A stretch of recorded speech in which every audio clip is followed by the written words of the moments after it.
Gleyber Torres to lead things off for the Yankees. Starting lineups presented by BetMGM. Aaron Judge, of course, the focal point. 18 homers in the first inning this season. That is tied for the most in a single season in baseball history. Well, we thought we were going to see Tanner Houck tonight for the Red Sox. Originally scheduled to start Monday, it was pushed back to today, and then a late, and I mean late scratch, Richard Fitz, who was expected to pitch tonight in long relief. The Red Sox have a couple of guys down in their bullpen, unavailable today, but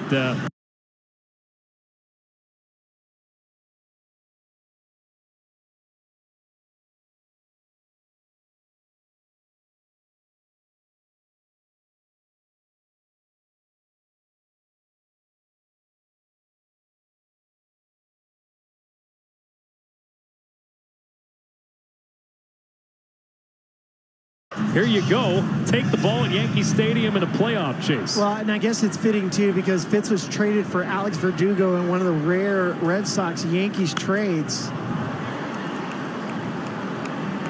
He's a former 6th-round draft pick by the Yankees. You know, there's a little bit of butterflies. Maybe a whole hive of bees. Who knows? Might be a few, yeah. Just his second big league appearance.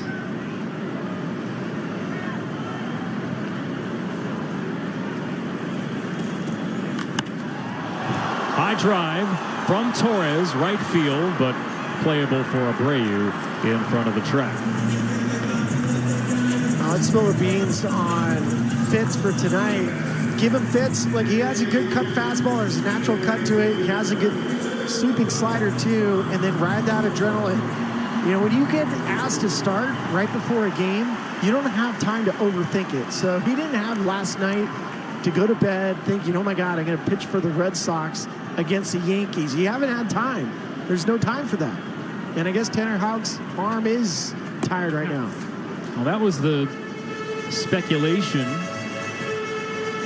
Dealing with fatigue in his shoulders, what we were told earlier in the week. And as of this morning, they felt as though he was okay, but as he was getting ready at the ballpark, fly ball to left, in front of the wall, the catch made by Tyler O'Neill. A couple of long fly balls to begin the night for the Yankees, but both stay in the yard. Now, for those of you watching on X, we invite you to continue on over at Apple TV Plus. At the conclusion of this inning, we give you the Red Sox defense. Tyler O'Neill, a 2-time Gold Glover in left. And if you don't have an Apple TV Plus subscription, apple.co/MLB gift. That'll get you 2 months free. You're welcome. Aaron Judge checks his swing and takes strike one here against Richard Fitz. No homers his last 16. We blame Paw Patrol. So we're told. I've asked so many different catchers the challenge of pitching to Aaron Judge because he's so big. How high do you have to set up to get the high fastball? You know, he's set up, like, think about the high fastball has been the rave in the last 10 years. But to set up high fastball with Aaron Judge, you almost have to get out of your stance. You got to stand up.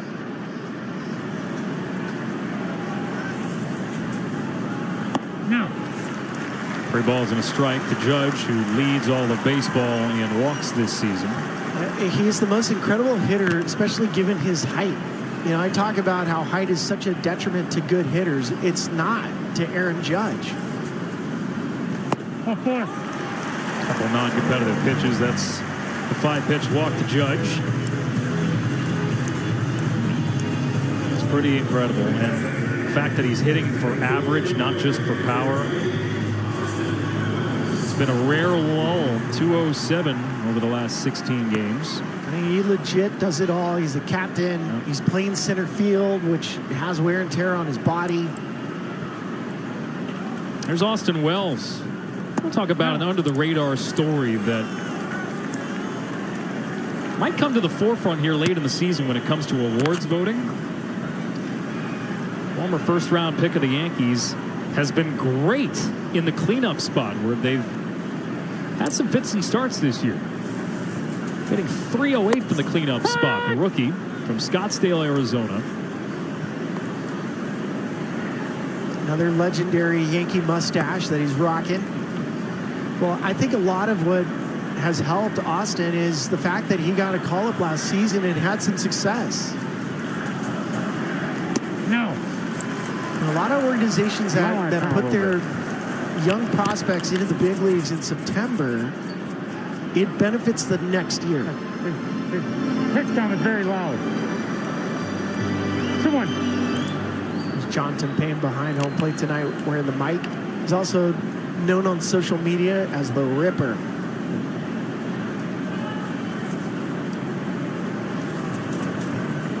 No. Any reason for that? If we get a call at strike 3, it looks like he's stabbing the hitter. No. He's ripping him.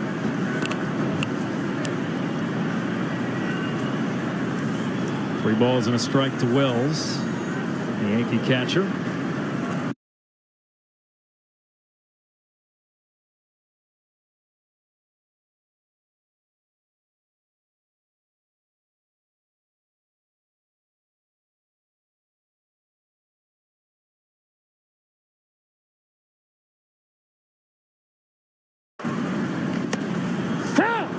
Full count.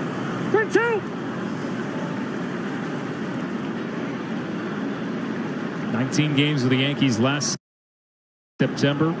Twice drafted by the Yankees. First out of high school and then from the University of Arizona.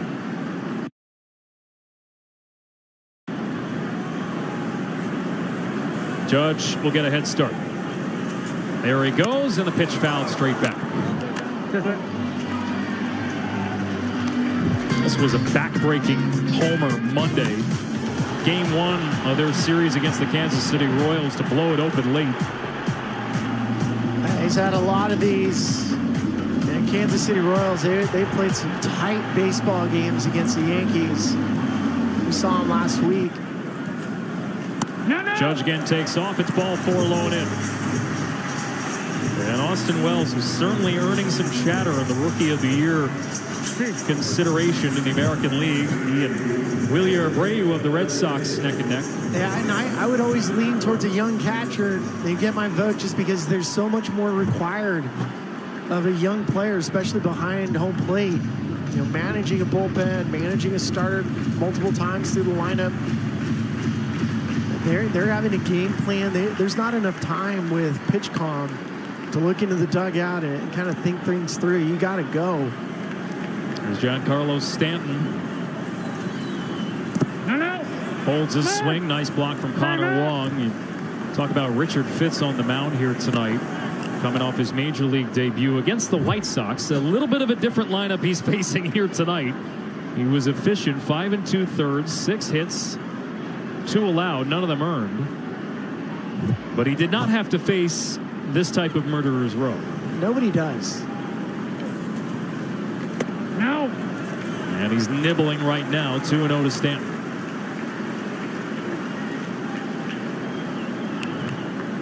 You love the first starter coming up against the White Sox. You kind of get that nervous energy out of the way. You have an idea of what your body feels like. 66 pitches, that's very efficient.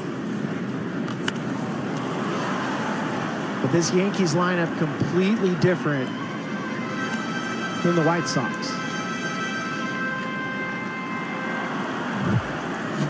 Watching Giancarlo Stanton, he has 427 career homers. He's going to be the next guy that we'll see get the 500 career homers. Now on his 10th 25 home run season, the most among all active players. Strike called on the outside corner, 2-2. He's actually on the verge of top 50 all time in homers. Tied with Cal Ripken Jr., 427 coming in.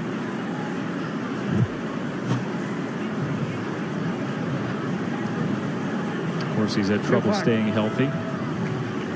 And they miss him. The Yankees always miss him when he's gone for a long period of time. I mean, there's times that there'll be some empty at bats. He'll take his strikeout. 2-2 skipped in the dirt. It gets past Wong. And both runners will move up.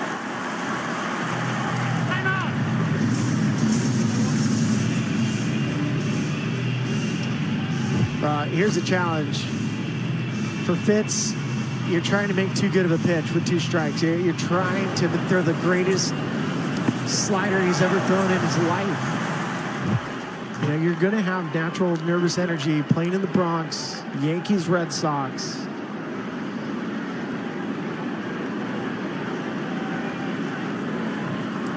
See what he does with a payoff and a base open. Ball 4. And he's walked 3 in a row to load the bases. This should bring out Andrew Bailey just to settle him down. You know, Andrew's been there. He's closed games. He's done it all, and he is so well regarded within the industry. Andrew Bailey. I mean, there's a lot of people that think eventually he could be a major league manager.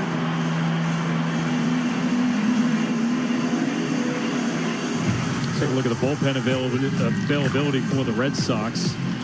Fitz was supposed to be part of this picture, but the Red Sox may have a couple of guys unavailable with a lot of work lately.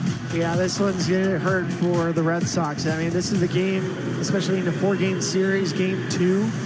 If you lose a starter early, it just ruins the rest of the weekend. Well, their season is on the line this weekend. They can't keep within touching distance of Minnesota entering their series next week. It's game over. And in a year that wasn't, as we talked about, expected to be great from the beginning, they have made a great run at it. Now Jazz Chisholm Jr. with the bases loaded in the bottom of the 1st. Looking for the game's first run. No. 2-0.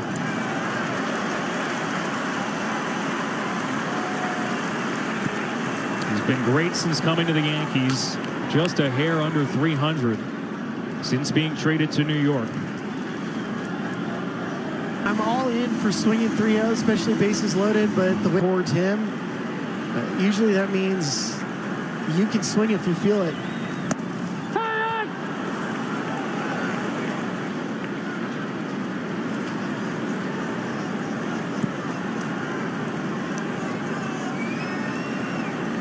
Fine with the trophy to take 3-0, but you have to be able to keep that kill switch on if you're Jazz. Here we go. It's really hard for a hitter to be in hit mode, take a pitch off, and then get right back into hit mode, especially with the bases loaded. 3-1 on the way. Chisholm, high fly ball, right field. It'll stay in the yard. Duran comes all the way over, and Fitz walks the bases loaded and somehow gets out of the jam. And a big sigh of relief.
And for Fitz to get through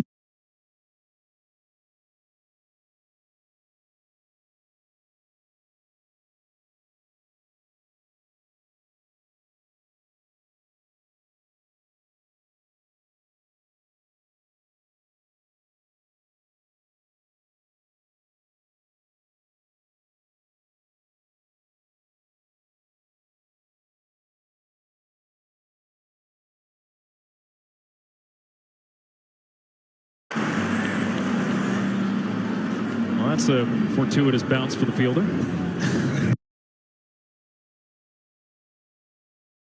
Well, look at Rizzo laughing. It's an off-speed pitch, and I don't think Connor Wong saw exactly where it went at first. He probably thought it was a foul ball, and then it just kicks off right on the edge of the bag. It could have hit a worse spot for Connor. You know, you wanted to take a 90-degree angle maybe towards the Yankees dugout. Anywhere but there. Yeah, anywhere but there.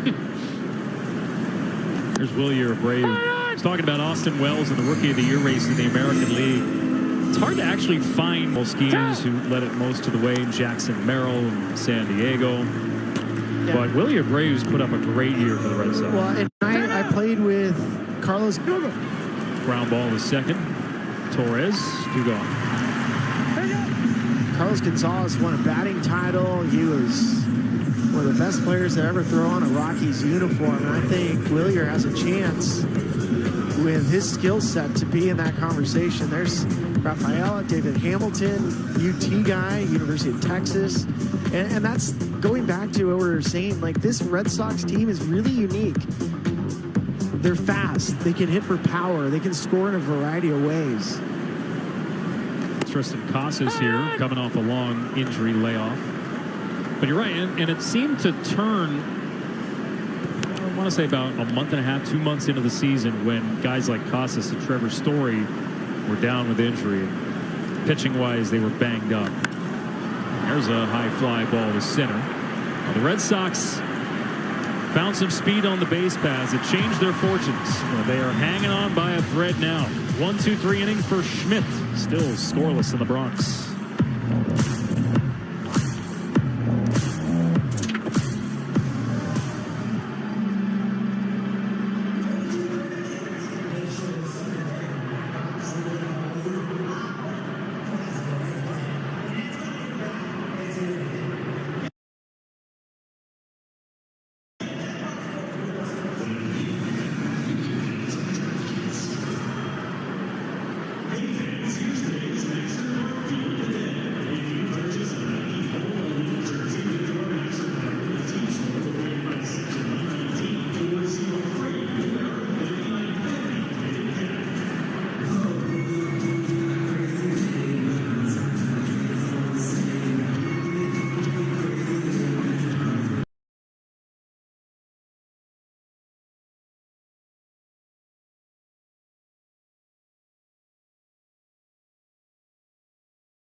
Monday, the Yankees saw their top prospect return to the big leagues. Yes, we're talking about 21-year-old outfielder Jason Dominguez. Last year, you remember his memorable MLB debut in September at just 20 years old. But then 19 days later, he had to undergo Tommy John surgery, and then he suffered an oblique injury when he was on his way back. He asked himself at the time, why me? Initially. But then he said the comments from the fans were so encouraging, and he decided that he was going to enter into a different mode of rehab, a different mentality, if you will. He told me all of this in our one-on-one before the game. And then fast forward to Monday, and Dominguez finds himself not just back in the big leagues, but returning to play a big role over the last few weeks of the regular season as New York makes a push for the AL East title. But guys, he embraces it. He told me I play every day with so much gratitude, guys. He plays with swagger, too. He is confident at a very young age. He's 21.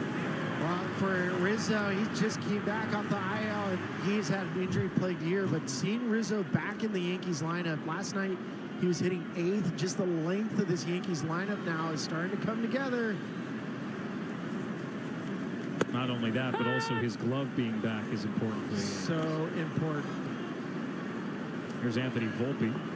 I love watching this kid play shortstop. I mean, there's so many questions about him running out of gas halfway through this season. You know, they've hit him in different spots in the lineup. They had him leading off. That's been a spot where the Yankees have tried to figure out, how do we load up the lineup so you can get more traffic in front of Soto and Judge? It's really been a project since opening day. And maybe they've solved it recently with Gleyber Torres in that role, but Anthony Volpe, mentioning, struggled when he was moved to the leadoff role on April 10th. And those are big jumps. I mean, 209 a season ago to 249. I get it. The home run numbers aren't there, but defensively, this guy's elite. He's an elite defender, and hitting at the major leagues is hard. 2020 season as a rookie last year. 1-2. Ball and 2 strikes.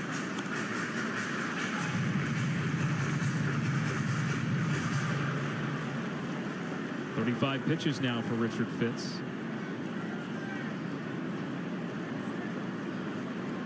And if you're just joining us, Tanner Houck, a late scratch as Volpe fouls this off.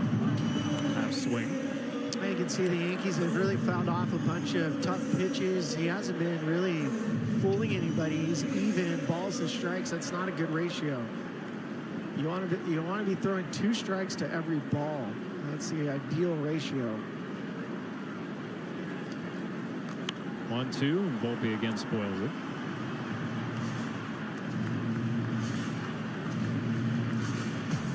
Take a look at the location in the first inning. It was all over the place. Yeah, he was all over the place. I mean, he ends up walking 3 in a row. Got the first 2 guys out. There were some quality swings from Torres. Volpe trying to dunk one into right. It stays up for Abreu, and he nearly doubled up Rizzo. Timeout. 1 gone.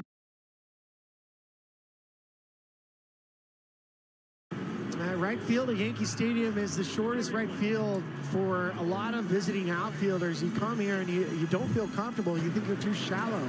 But one of the things you can do is take away possible base hits. It's a really nice play in right field from Abreu, especially since you're not going to try to set your feet. You just want to redirect it. There's Alex Verdugo. No.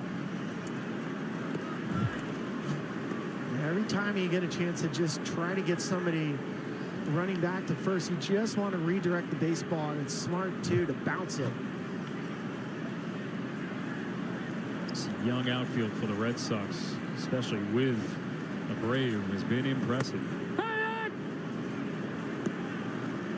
Ball and a strike to Verdugo, and Tricia, with her report on the Yankees calling up Jason Dominguez, presents an interesting challenge for Verdugo, whose playing time, no doubt, is going to be cut down.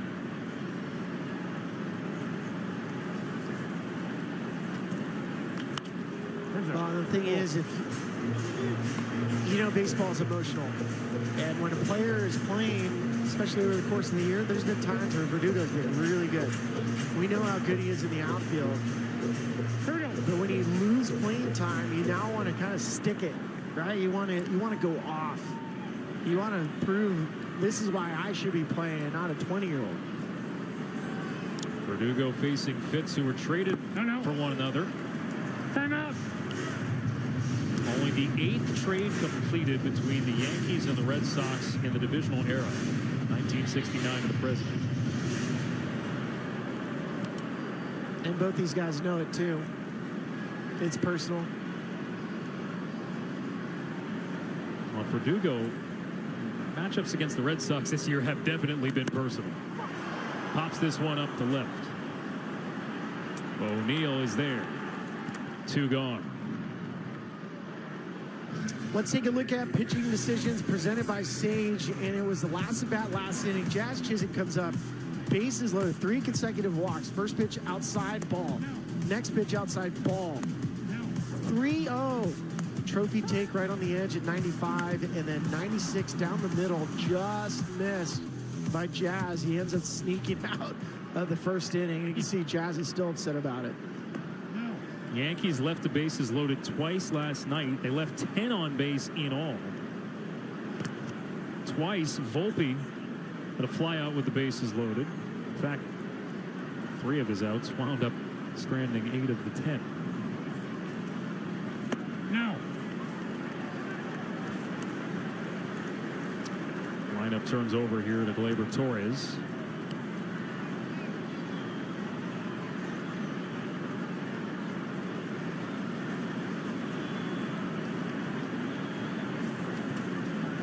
No. 3-0. Real. He's trying to use a four-seam. He has a good four-seam fastball. It cuts naturally, and just trying to figure out how to use a secondary pitch because he's not getting any swings and misses. We figured based on previous history that there would be enough bat to ball balls put in play by the Yankees today, but the ball's got to be in the strike zone first. Hey, he does not have a swing and miss tonight. 3-1. Swing and a miss right on cue. For Gleyber, he just 3-2. He just cheated, was looking for a pitch, especially knowing you have Juan Soto. Last thing Fitz wants to do is walk you, so you're kind of in full swing mode.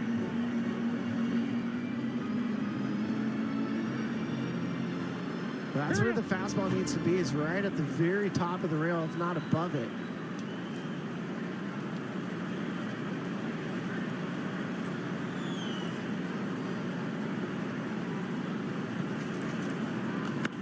Popped up by Torres, foul. Rizzo got a head start, 2 outs. Keep in mind, you look at that pitch count, 49. We talked about how short the bullpen will be for Boston.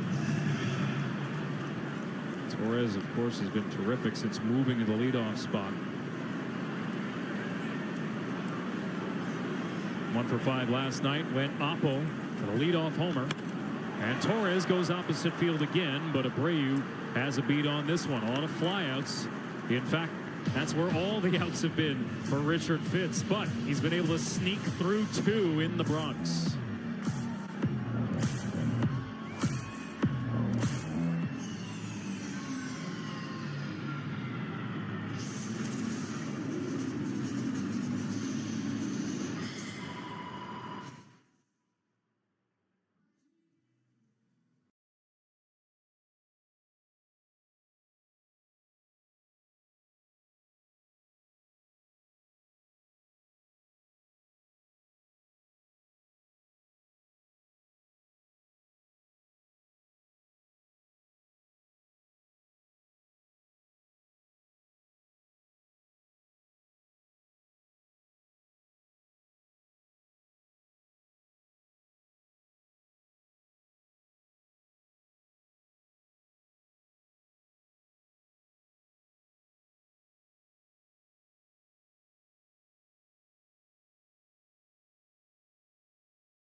in the New York Post.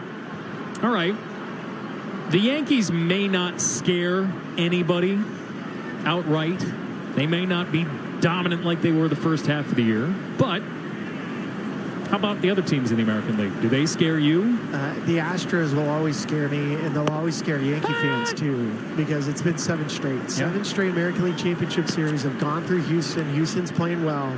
Yankees, this version, though, told you, like, they're getting to full strength. We have not seen a full-strength Yankees team head into the postseason. Closest I saw them was 2019, and I won. That American League Championship series was storybook.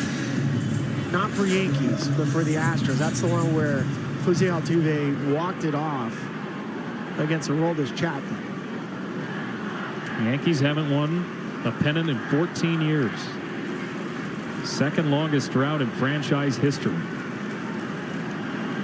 12 straight strikes for Clark Schmidt as he faces Trevor Story and misses outside. Well, Alex, I mean, thinking about the Yankees and where they're currently at, this pitch right off the edge to Trevor. You know, starting rotation, it's starting to shape up. We just found out Marcus Stroman. See Jazz make a play. We just found that Marcus Stroman is going to go to the bullpen, and that was a bit of contention between the Yankees, Stroman, and Nestor Cortez. Well, we'll chat more about that in a moment. During the break, Trisha Whitaker caught up with Aaron Boone. Our manager interview is presented by Sage. All right, Clark Schmidt in his second start back from the IL seems to be cruising. Goes without saying how happy you are to have him back in that rotation. Yeah, no doubt. Before he went down, he was one of the better pitchers in the league, really throwing the ball well. He's had a good comeback in his rehab. He threw the ball well in his rehab outings, and so far so good here in his first 2. I want to go back to the first inning. Wells behind the plate. He gunned down Duran. How on the money was that throw? Yeah, it was big. He's done a great job. A lot of people talking obviously about his offense, but he's been outstanding behind the plate for us too, and really coming into his own. Aaron, thank you so much for the time. Guys, back to you. Schmidt has been terrific, throwing a lot of strikes. 33 pitches, 27 strikes. Now, since he and Luis Gil came back from injury combined, this is entering the night. 15 2/3, just 1 run allowed. 1 and 2 here, and you mentioned. Very interesting note with Stroman going out to the bullpen, and I get the sense just because the Yankees bullpen is kind of in flux right now with the struggles of Clay Holmes that they're trying to figure out how they're going to match up in August, or rather in October, because they don't have an answer right now. They don't have a set playlist, if you will, for how they want their bullpen to play out. Sure, but I think what's really good to see, I mean, his fastball was angry. Fly ball to left from Cedon Rafaela. Verdugo camped out underneath it. So to me, it makes a ton of sense now that you have Nestor back in the rotation. You can use Stroman possibly as your bridge reliever. This one right off the end of the bat of Rafaela. And I think they needed a lefty starter along with Carlos Rodon. It just provides a different look. They can match up better in a postseason run.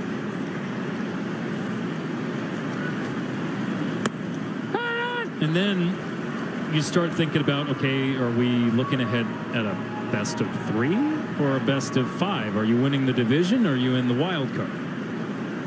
Well, I think there's no question. Every team wants to win the division.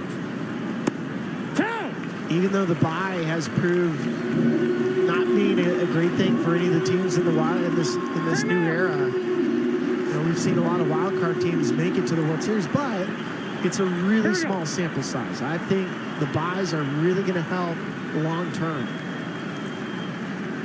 Clark Schmidt has gotten ahead of every hitter he's faced. He throws that one to the backstop. First pitch strikes to all 10 hitters. 1 and 2 now to Jarren Duran. Wow. Man, hit the ball. 3 inning for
men that he's faced.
Stadium. Hi, Mom. No, for real. That's Alex's mom and dad. It's pretty cool to be able to bring Mom and Dad to the ballpark here tonight as a native New Yorker. All right, time now for our weekly Siri trivia question. Just ask Siri, who has the most career homers against the Yankees? I'll have the answer a little bit later. No. We talked about how Devers likes hitting dingers here at the stadium.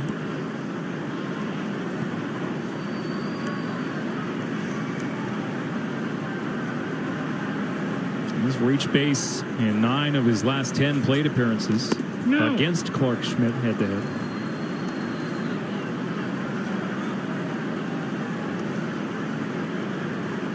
The Red Sox, whose offense has sputtered. Devers has been right in the middle of it. No. Real.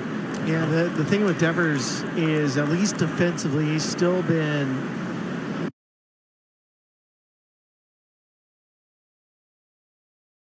playing his tail off at third base. And even though offensively he's not doing what he wants to do, he's still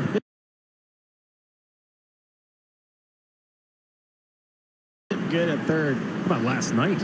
Incredible. Oh, 2 sensational plays in the field. He takes his base here. And a little bit earlier, Tricia caught up with Alex Cora. Our manager interview is presented by Sage. All right, we will start with Tanner Houck. He was scratched just an hour before the first pitch. Fitz in. Can you tell us how Tanner's feeling in the decision to put Fitz out there? Yeah, when he got to the ballpark, he wasn't feeling great. He went through the assessments, and he was a little bit weaker today with his shoulder compared to yesterday. So we got to take care of the player. You know, we're not doing our job if we send him the way he is right now to the mound. What are you seeing from Fitz out there? He got out of that bases-loaded jam early on with no damage. Yeah, at one point a few years ago, he knew he was going to be pitching at Yankee Stadium, right? And he got the first 2 outs and walked 3, but he got out of it. He's a good kid. He competes. He got good stuff. So hopefully he can give us 5 today. Alex, we appreciate the time. Thank you. Guys, back to you. No. Oh, he's given him 3. Had to gut through it. But still a scoreless game here in the top of the 4th. Tyler O'Neill with Devers on first.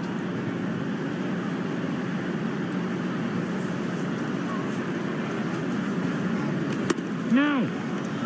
2-1. Yeah, this is now the second time the Red Sox get to face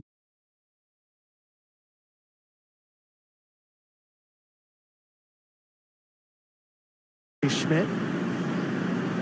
You start seeing how his pitches are working, how the sweeper's moving, what the cut fastball looks like. Neal goes chasing there on the cutter.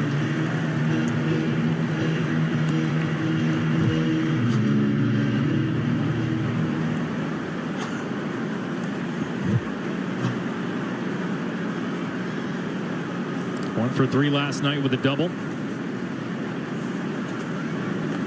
Strike 3. O'Neill knew it.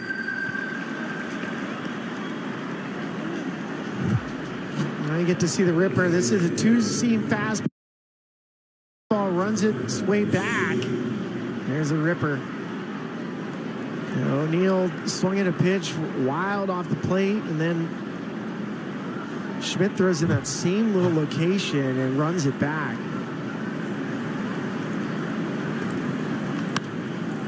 Yoshida now.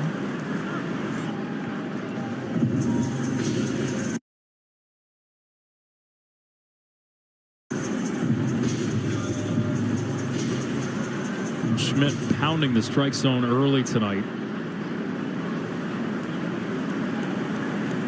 There's 2 pitches really important in an at-bat. The first pitch and the 1-1 pitch.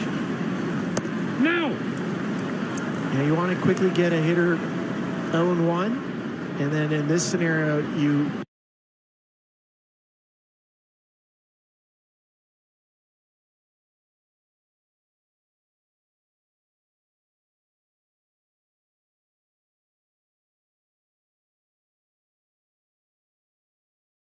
want to get to 1-2 versus 2-1. It's about 120 points in batting average difference.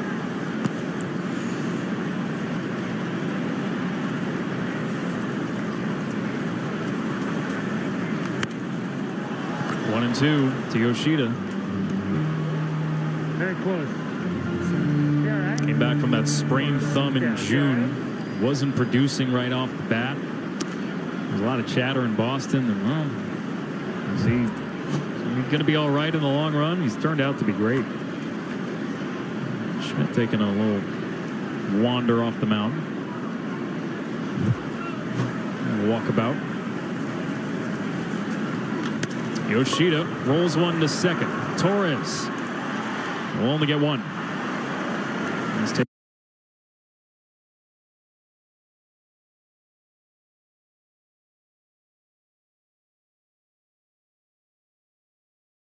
takeout slide by Devers, and Yoshida is aboard with the fielder's choice. Not hit hard enough for Glaber to try to turn this one. It's at least you get the lead out at second, but no chance for Volpe to make the throw.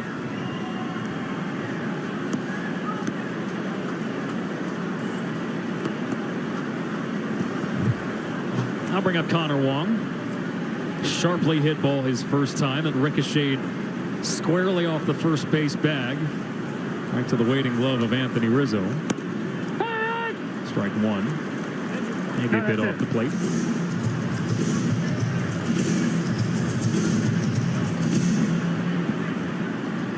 The production they've gotten from Wong has been terrific. In fact, the Red Sox as a whole, the 3rd best average from catchers in the American League, behind only the Astros and the Royals. Yainer Diaz in Houston, Salvador Perez, Freddie Fermin in Kansas City. They've both been, all 3 been terrific.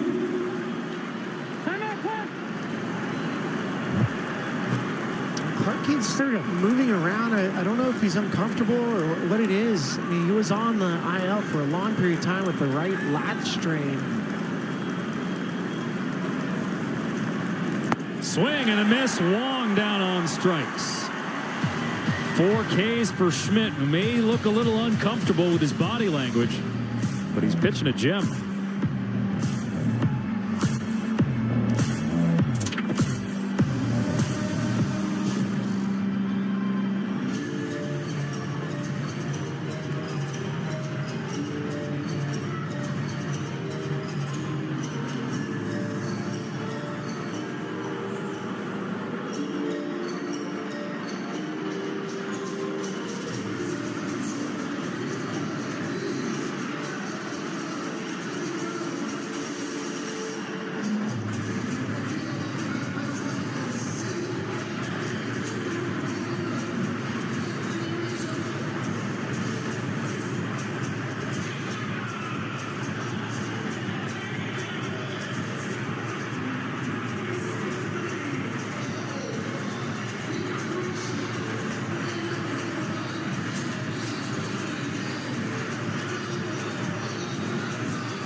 college and pro with the playoffs around the corner. You're going to want to download Apple Sports and get stats for this game and a whole lot more. New app for real-time scores and stats available for download free in the App Store on iPhone models of iOS 17.2 or later in the U.S., Canada, and the UK. Scoreless game at Yankee Stadium.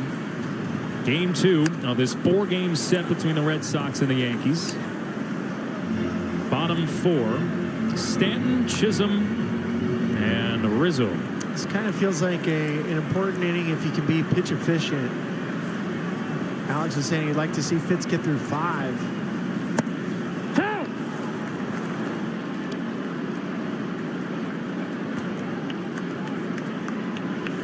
I mean, I would imagine as much as they can stretch it, especially after he got out of the first inning unscathed. Like threw 29 pitches in the first inning, and then it was 21. He threw 16 in the third. Running their bullpen heavily lately. 6 relievers used yesterday. Kenley Jansen, Chris Martin, Justin Slater have all pitched on back-to-back days, and a couple of them are unavailable, at least as we understand it. Stanton, ground ball up the middle. Story to his left. 1 gone.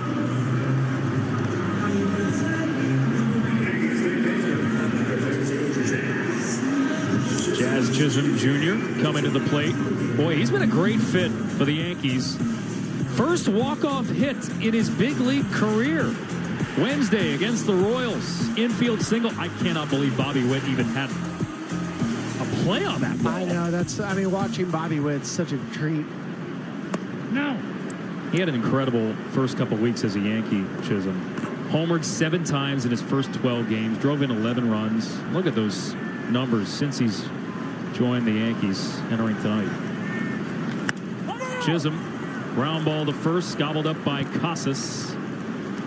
Quickly 2 gone. Well, Jazz talks about his favorite player, the guy that he loved, was Derek Jeter. And when he went to Miami, Derek Jeter traded for Jazz. Jeter is part of the front office with the Marlins.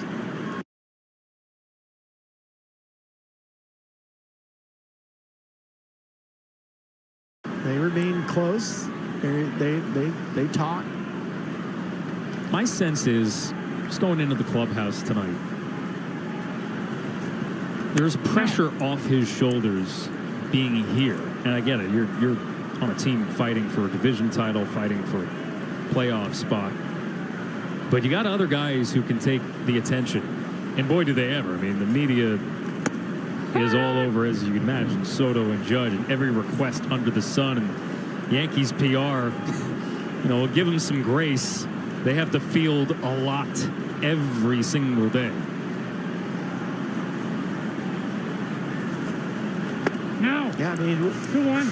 I'm in Colorado, so the clubhouse opens in Colorado. There's maybe 4 media members. Clubhouse opens here in New York. You hear about the Bronx Zoo. There's 25 sports writers looking for a player. Anthony Rizzo flies 1 foul, 2 balls and 2 strikes. It's a cooker unlike any other spot in Major League Baseball. Let's not sell Boston short either. No, it's intense there, too. Boston has quite the parade. Rizzo into right center for a 2-out hit. Cut off in center by Duran. Rizzo, wide turn, bad throw. He's going to scamper into second.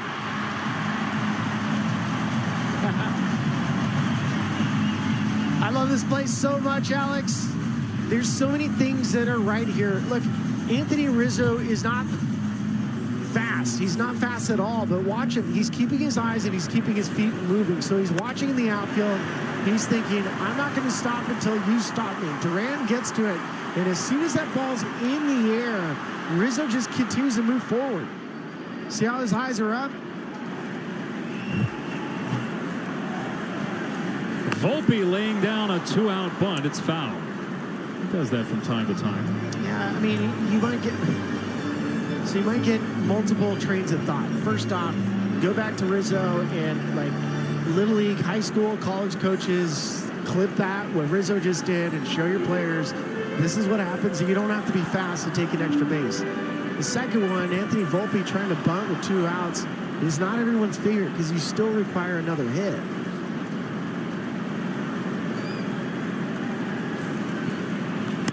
Volpe serving this to right. Will it stay fair? Will it stay up? It is caught on the run by Abreu in front of the stands. Wheelier Abreu continues to show out as a rookie. And he puts the inning to bed with a terrific catch on the run.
Well, you just saw one of the Red Sox rookies make an incredible play to end the inning. Abreu with that terrific catch. And the 2024 Red Sox have no doubt been fueled by the youngsters. Their trio of rookies, Abreu included. He is the top candidate of those 3 rookies to claim the Rookie of the Year honors. We spoke with Red Sox manager Alex Cora before the game, and he described Abreu as an absolute stud and defensively one of the best in the league, Alex and Spilly. Oh, we've seen it, Tricia.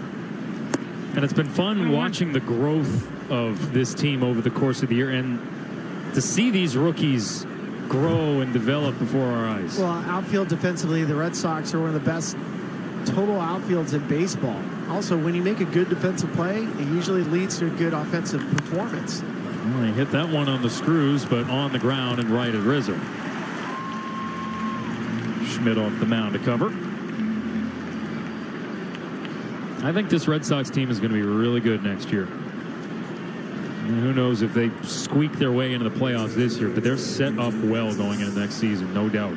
I mean, they missed 2 of their big guys in Tristan Casas and Trevor Story. You know, they got these guys the last couple of weeks, but imagine jumping on a treadmill when it's on full blast.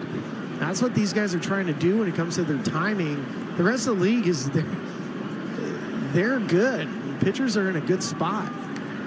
Oh, I think it's admirable, especially for Story, to be out all year. Fans have barely seen him with the Red Sox to begin with the last 3 years. But a dislocated shoulder, 133 games missed, worked his way back, and all right, throw you right back into the action in the middle of a playoff chase. But that's a lot harder than it seems from the outside, even if he hasn't played all that. You just don't have time. You don't have time. I mean, it takes 4 weeks for hitters just in spring training to get going, and then it takes another month or two to kind of get into the rhythm. There's no time for rhythm for Trevor Story or for Tristan right now. Right here. Casas fouled it off his foot. And the worst part is when you're on the bench, especially when you're on the IL, and see exactly where it hit him. Luckily, that he has that guard. But you're just chomping. You want to go, and sometimes you might even push yourself a little bit too soon.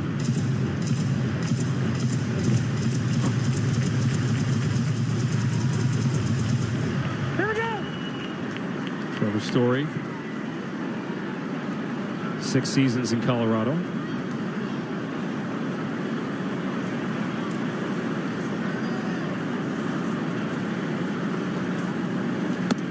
Dude. Yeah, we just saw Bobby Witt Jr. last week, and Bobby Witt and Trevor Story, they train together in Texas in the offseason. And one of the things that Bobby Witt has said, I wear number 7. Trevor Story's number was 27. He kind of mirrored his game after Trevor. Oh boy. Trevor has this rare speed power combination, and then he's a plus defender. He's an elite defender. Even though the Red Sox haven't quite seen what Trevor is capable of doing because of injury, they have seen what he's been capable to do as a shortstop. And even Alex, when we talk about Story being back defensively, he goes, "Oh, needed that." Yeah. Casas strikes out. And you had a chance to catch up with Trevor Story prior to the game. Let's spill the beans. It feels great. It's a blessing in disguise. I think, like you said, I had no even thought that this could be a possibility to come back and play. So it's like I'm playing with bonus time now, and it's just fun to be right back in the mix with the boys, fighting for a playoff spot, and that's what it's all about. That's why I came here. Pops the first pitch, foul.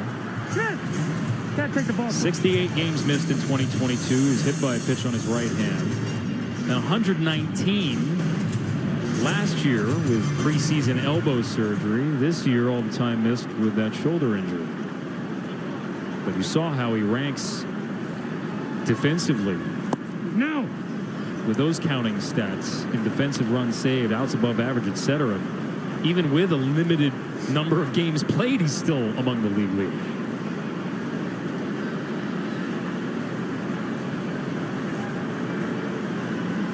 This is why I go back to the beginning of the year and you think about the expectations with the absence of Yoshida for a stretch. Casas, Story, Lucas Giolito, Garrett Whitlock. The Red Sox were not expected to do anything. And the fact that they're still in the fight shows a lot about how this team and their young players have fought all year long. Story to left. And a 2-out hit for Trevor Story.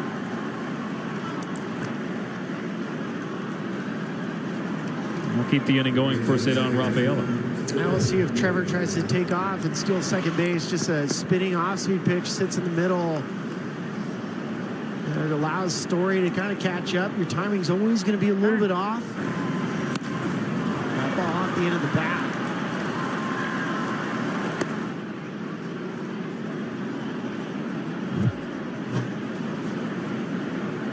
Quick conversation with Austin Wells. Out to chat with Clark Schmidt.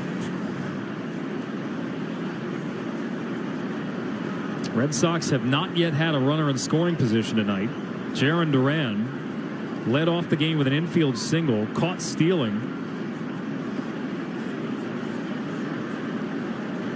And the rest of the night, single for Devers. He then walked in the 4th.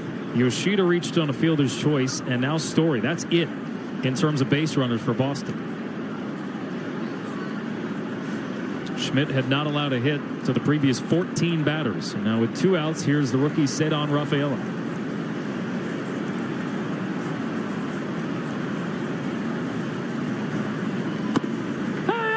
Leads All-American League rookies in hits and runs batted in this year. Red Sox dugout chirping at Jonathan Payne. They didn't like that first pitch called strike at the bottom. There's been a couple pitches around the edges that haven't gone either team's way.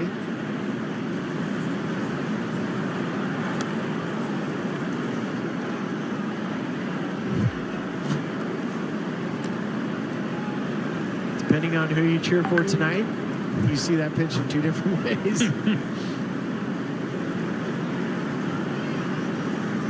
Ravelo 0 for 4 last night. Flew out to left his first time. And he chases well off the plate. 0-2.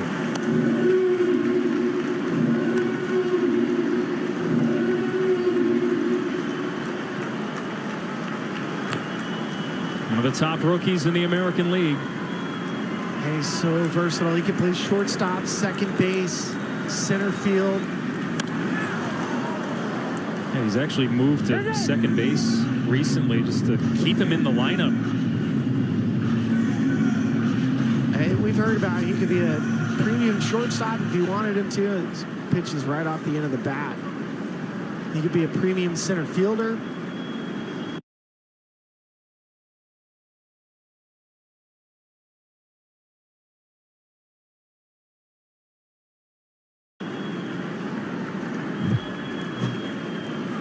Years of age from Willemstad, Curacao. 0-2. Tapped on the ground to third. Chisholm goes the short way to end the inning. And the Red Sox again having trouble getting men on base. They strand Story, and we head to the bottom of the fifth in a scoreless game.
Scoreless game.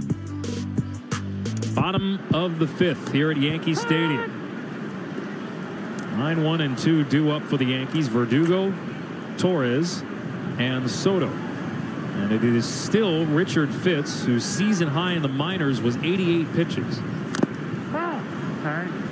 This feels like a scoring opportunity for the Yankees. You're going to see Fitz third time through. He's at 82 pitches, maybe losing a little steam. He still has been untouched in his major league career.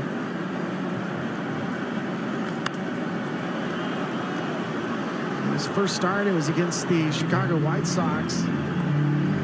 Gave up 2 runs, but they were unearned.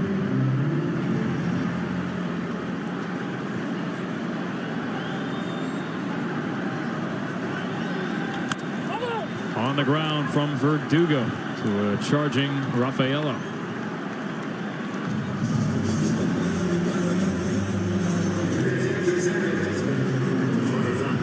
Fitz settling in against the fastball. Yankees just 1 for 9 against his four-seamer tonight. Yeah, that's a little extra cut. There's a natural cut to it, Alex, where guys are just mishitting it. First pitch in there to Torres. 2 flyouts.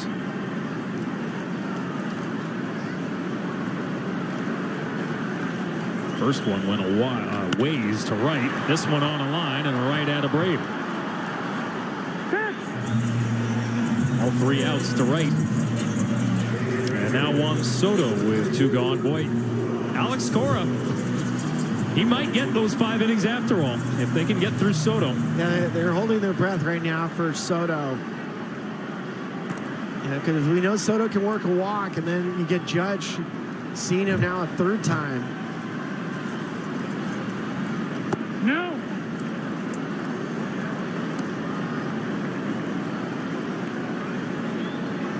Sitting on 199 career home runs. Soto takes on the inside corner. See that last take for Soto, he's already hopping out of the way, and I'm accustomed to seeing him do the shuffle.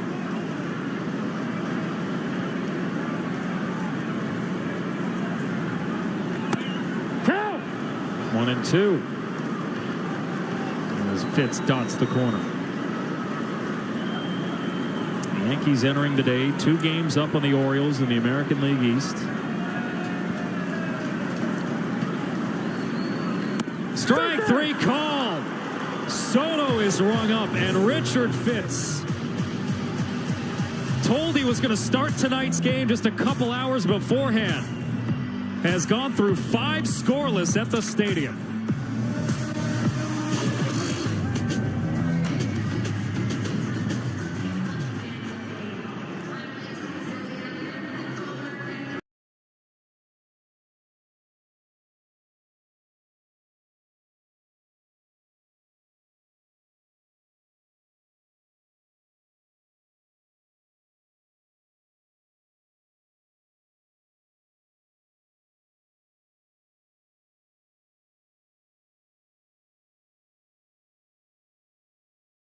Fives for Richard Fitz in the Red Sox dugout. How about this? 5 scoreless at Yankee Stadium in your 2nd ever Major League appearance, and your 2 strikeouts, Juan Soto and Aaron Judge. Baseball. And of all people, Soto to end that inning and potentially end his night. I mean, he's facing the team that drafted him. He faced the player that they traded for him in one of the few Yankee Red Sox trades. And look at that. Like, just what a sigh of relief Alex Cora. He probably shared the same sentiment. What was that? Wow. Oh, man. This is what has frustrated a lot of Yankee fans.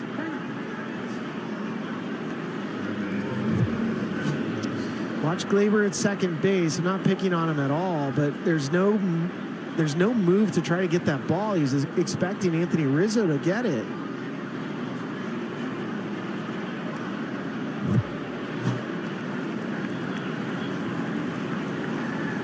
And now Duran. We'll see how aggressive the Red Sox want to be with him back on the base paths. No. Leadoff single in the 6th. And Clark Schmidt, a rare miss on a first pitch out of the strike zone. Hey, you can imagine, too. I mean, you're trying not to be emotional. Guys get emotional. You know, Gleyber at second base, 17 errors, most by a second baseman. No. He does not rank well when it comes to any of the defensive metrics. He's near the bottom of baseball. And then you see that play.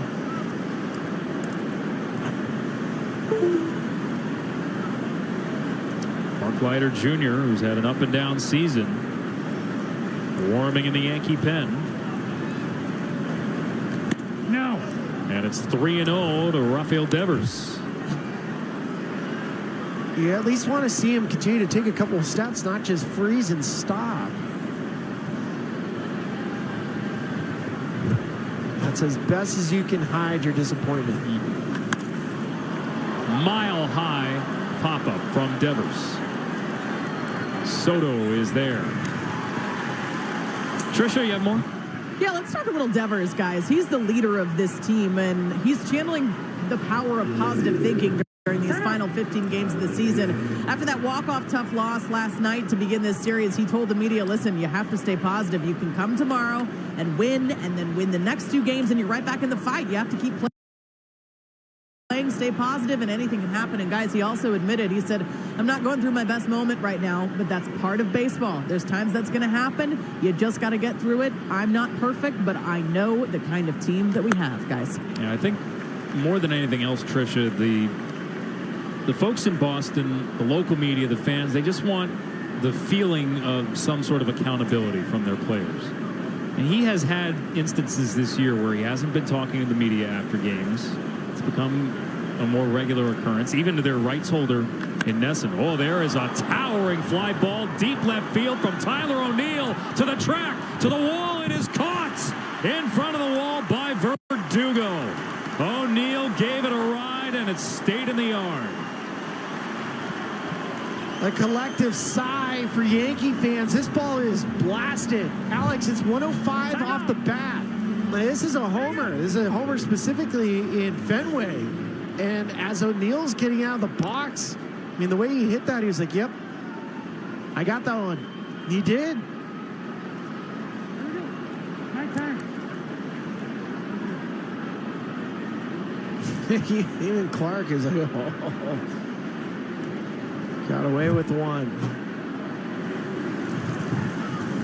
No. Here's Yoshida. There's been 2 balls hit from both sides. Jazz Chisholm just missed one. Tyler O'Neill just missed it. That was a home run in 19 ballparks. No. But deep left at Yankee Stadium, no sir. 2-0 counts a pretty good count to run if you're Jaron Duran, just because it's a fastball count, gives Yoshida a chance to get a fastball. Yoshida cranks one to right. Way back there, that ball is gone! Masataka Yoshida with a 2-run shot, and the Red Sox have the lead.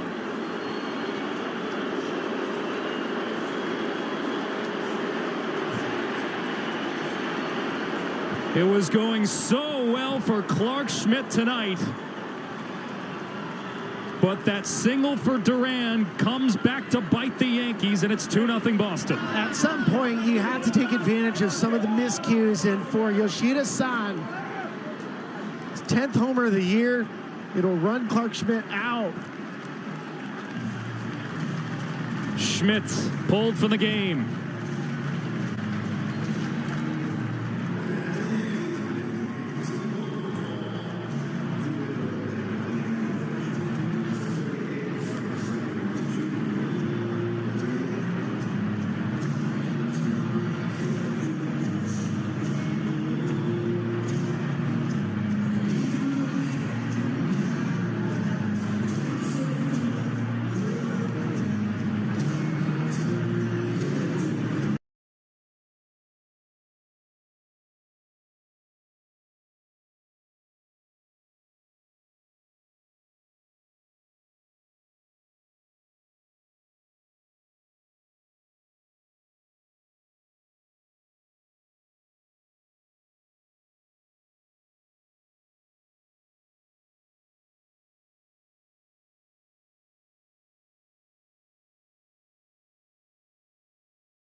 Mount got the fastball he was looking for. It was a 25-degree launch angle, 105 off the bat, and just hushed the crowd in the Bronx.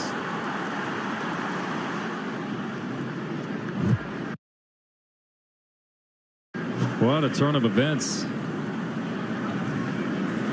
No.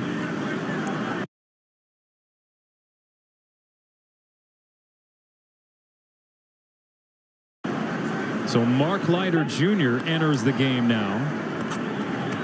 As mentioned, it's been kind of an up and down year. Start of the season with the Chicago Cubs, traded at the deadline. Yankees picking him up for some bullpen depth, but an ERA that's nearing 6 in his tenure with the Yankees. And this will be out of play. One more look at the homer. 2-0, you have a base stealer in Duran at first, and they're just trying to throw a fastball, and it just leaks out over the middle. I don't know if she's happy that she caught it, or is it... The fan next to her seemed happy. Even if she was wearing pinstripes. Number right back to the mound. And Leiter will come into the ball game to get 1 out.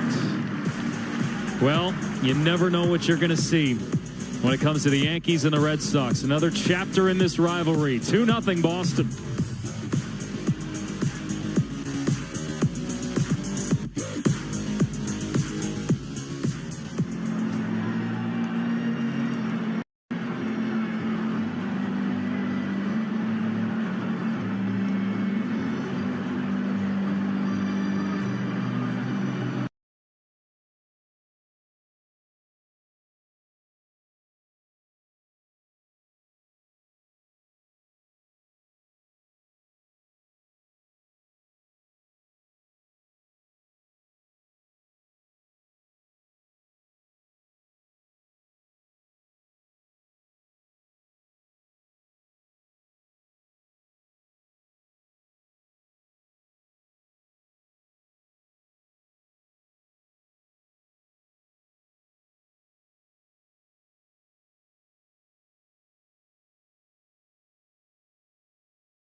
Commissioner of Baseball may not be reproduced or retransmitted in any form, and the accounts and descriptions of this game may not be disseminated without express written consent. Some of the great sluggers through the years with the Red Sox. Time now to answer our Siri trivia question. Who has the most career homers against the Yankees? The answer, Jimmy Fox. Okay, 70? Long time ago. Judge to lead things off, and a bullet up the middle against the new pitcher, Justin Slayton. If there's one thing that has been a major area of concern for the Red Sox, it has been their bullpen. The worst ERA in the Bigs since the All-Star game at Judge. And first pitch fastball, much better look from Aaron Judge. Timing, that had to feel really good for him. He got the good stretch. Eyes behind the baseball, then a rocket. Now here's Austin Wells, who takes strike one at 98 from Slayton. Slayton's listed at 6'4". little bit above league average when it comes to extension. So his fastball sits right around 96 miles an hour. It'll play up about a mile an hour faster because of the extension.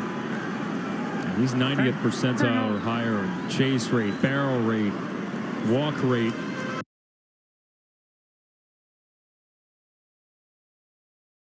Well, the Yankees have a base runner on him already. Now trailing 2-0.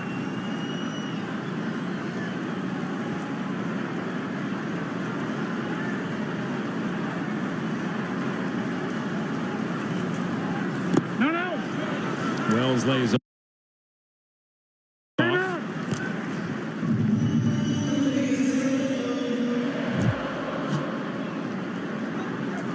By the way, just checking the scores here. Baltimore and Detroit, Yankee fans are keeping an eye on that game. The Orioles are being no-hit right now into the 9th. Wells smacks one up the right field line and foul.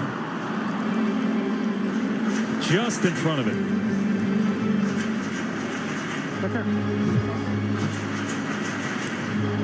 Oh, cut fastball for Wells. He stays out in front of it. This is a place, if you're a lefty hitter and he can pull, this is a great place. You get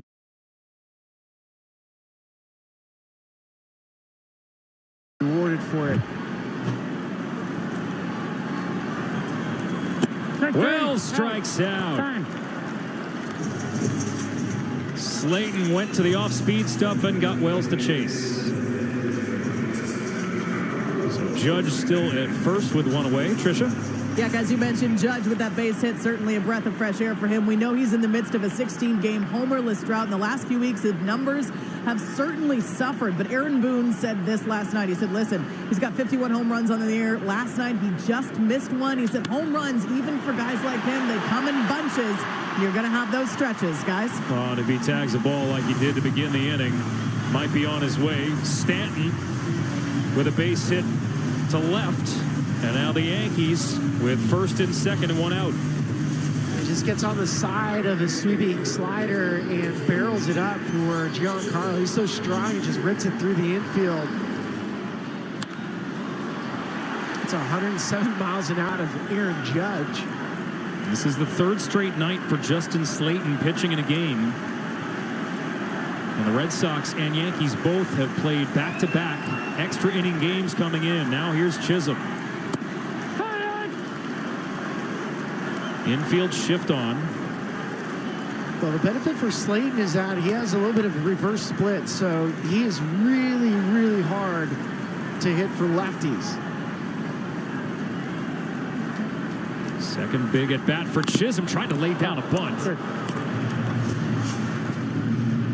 He was up with the bases loaded in the first, flew out to center, barely missed.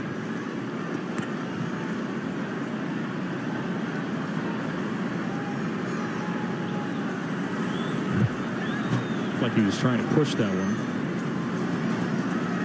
No. Jumps out of the way here. 1-2. The lefties are hitting 045 in. You'd expect a four-seam right here. Chisholm pops it up. Left side. Infield fly. Infield fly rule in effect. Second out of the inning.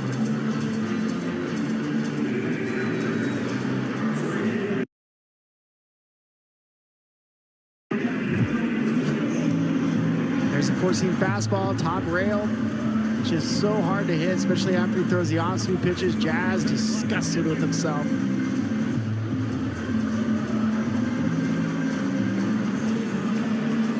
Bear in mind, we've talked about the Red Sox and their bats struggling. The Yankees not immune to that either over the last little while.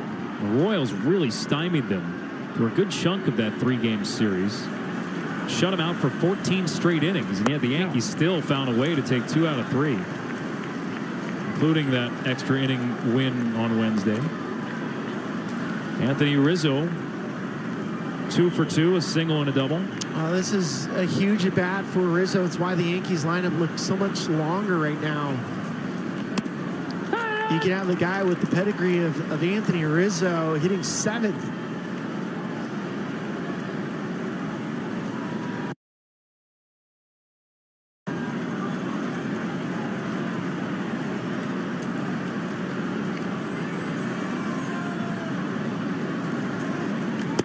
Rizzo behind on the fastball.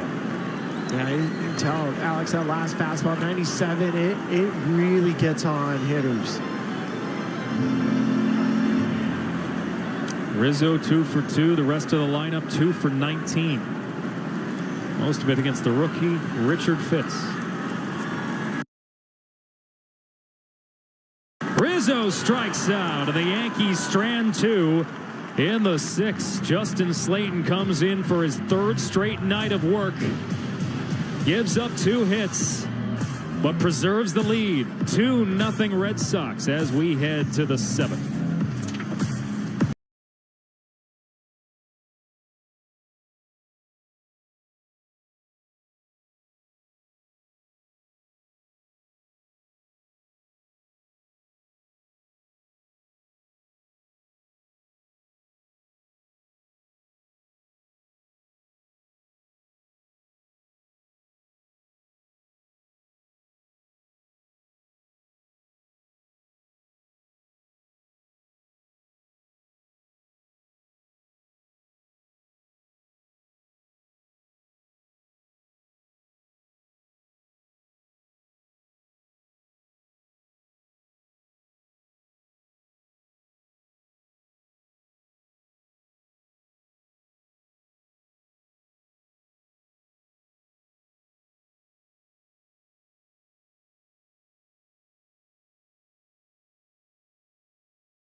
Plus, presented by Chevrolet, along with a 7-year Major League veteran, Ryan Spilborghs. Trisha Whitaker down to the field. Alex Faust here with you at Yankee Stadium in the Bronx. Game 2 of this 4-game set, Red Sox and Yankees.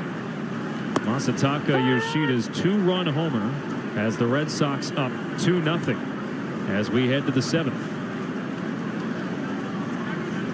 Mark Leiter Jr. on in relief of Clark Schmidt, who was pitching a gem through 5. And then 1 defensive mistake and 1 long ball later, he's on the losing end.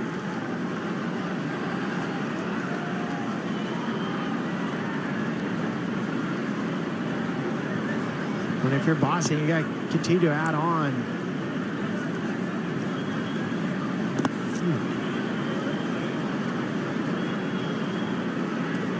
You know, no lead is safe, especially here in the Bronx with guys like Judge and Stanton, Soto, and a bullpen that feels like it must feel like you're on a seesaw with them every single night. Brayu strikes out, and he's thrown out 2-3. I'm talking about scoreboard watching. That's what the Yankees were doing. We take you to Detroit. Show you this. It was a no-hit bid for the Tigers, a combined no-hit bid on into the 9th. Gunnar Henderson, a triple to break up the no-hitter, but the game has just gone final. Stranding Henderson 90 feet away. Anthony Santander struck out swinging, and it's over in Detroit. The Tigers with a massive win after losing to the Rockies the other night. Yeah, I was there for that. Tigers, now they really have an outside chance, but if you've seen them the last month, No. Alex, their bullpen, Tigers bullpen the last month has been as good as any team in baseball. They have this new kid playing shortstop in Sweeney. No more Javi Baez. The dugout feels a little different. And if you're a Red Sox fan, the Twins are losing 1-0 to the Reds, top of the 5th. The Red Sox are chasing the Twins for the final wild card spot.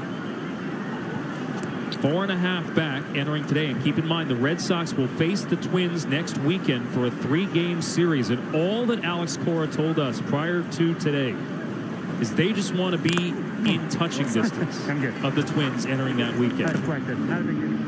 Just so that they can control their own destiny at that point. Yeah, and there's really nothing you can do when you're paying attention to scoreboards as a player. You can't do anything.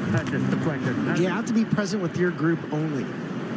The AL Central has been fascinating too. The Twins will head to Cleveland the next couple days. We were just in Kansas City last week. That team looks good.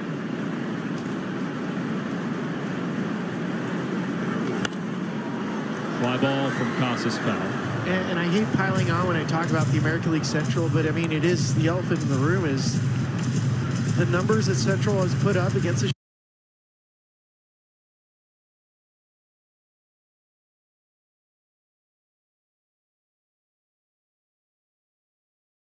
Chicago White Sox, you know, in a way that's it's a little bit unfair. It's unfair to the American League East. Twins went 12-1.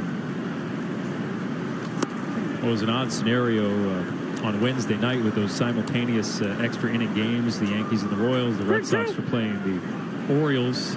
And it was one of those weird circumstances where the Yankees and their fans were rooting for the Red Sox. Weird. Ground ball single for Casas. It is, of course, a fun rivalry, and Trevor Story on this rivalry with you earlier tonight, Bill. It's special, man. I think it's one of the biggest rivalry in sports, you know, and to be a part of that is something special. And I think, you know, you feel the hostility when you're here in the Yankee Stadium, and I'm sure they feel the same way when they're at Fenway. So it's always a blast, and we always have good battles. I mean, witnessing it for me as a fan, I mean, I sit in this chair as a fan every Friday night. I'm a fan. And to watch, especially September baseball, Yankees, Red Sox, division, postseason, and these teams have done it every single year. The Yankees haven't had a losing season since Cashman took over as a GM, right? It's like 30 years. We were spoiled 23 years ago by how intense this got. Hard hit ball, deep right field from Trevor Story. It's gone! Opposite field shot for Trevor Story. His first homer of the season. His first extra base hit of the season. And he doubles the Red Sox lead. Story time. He did everything he could do to get himself back so he could just be part of this group down the stretch. He was in tears in Anaheim after he found out his season most likely was over. First extra base hit since returning from that early injury this season. His first homer of the year. It's a hanging curveball, 99 miles an hour off the bat. And it just sneaks over the wall in right field. Soto gets back. He does a good job getting back to the wall. It's just over his glove.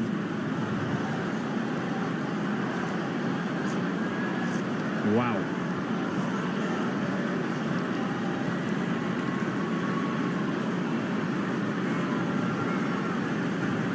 Got the marathon medal around his neck.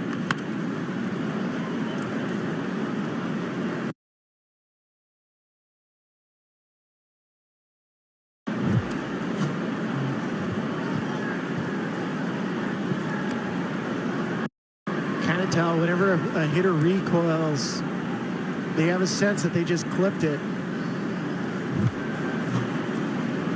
No. 1-2.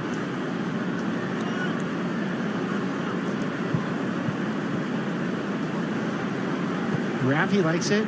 Takes a little pressure off Raffy. It's like, all right. Yeah, they've quieted the crowd here in the Bronx. Well, the bleacher creatures were trying to get the kid to throw it back. He's wearing a Mets hat, so I don't know where he stands on this rivalry. My guess is he can keep it. Yeah, he can keep it, dude. No. The Mets right now are having their way with the Phillies. Yeah, how about that? It's 10-0. And what's crazy about the Mets and Phillies, they have about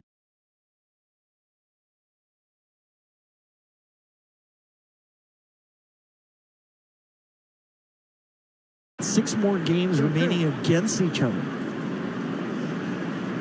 In fact, one of those will be next Friday on Apple TV+. Cedon Rafaela sees a 2-2 and swings over top of it. 2 gone in the 7th.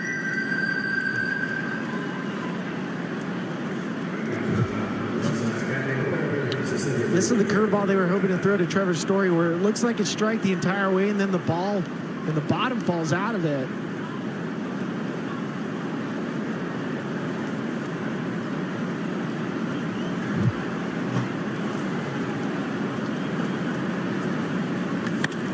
Jaron Duran shoots this up the middle. And that's down for a base hit. Flagged down by Judge. Duran flies around first and is in at second with a 2-out double.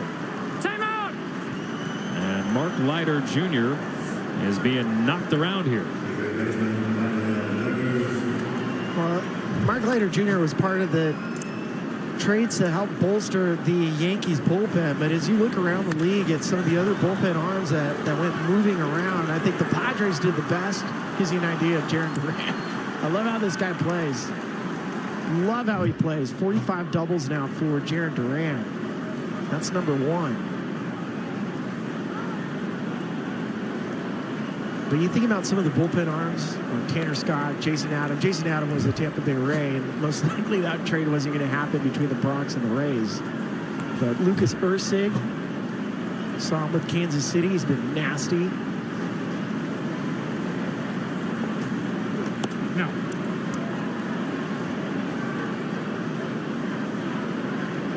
Red Sox tried to do the same. They got Lucas Sims from the Reds. Look at that list.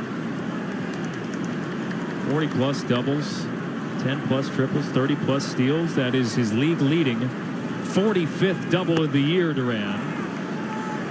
As Devers swings and misses, 1-1. Duran came in tied for first in the big leagues with Alec Bohm for doubles.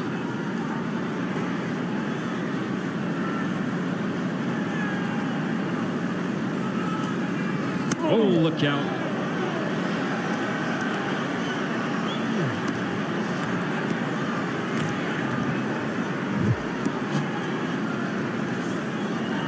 Good. There we go.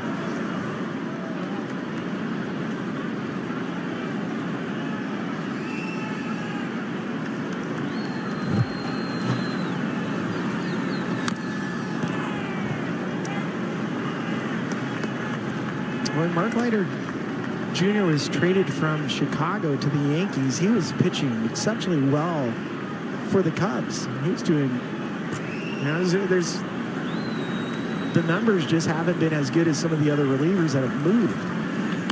He's given up a lot of base runners, but Devers won't be one here.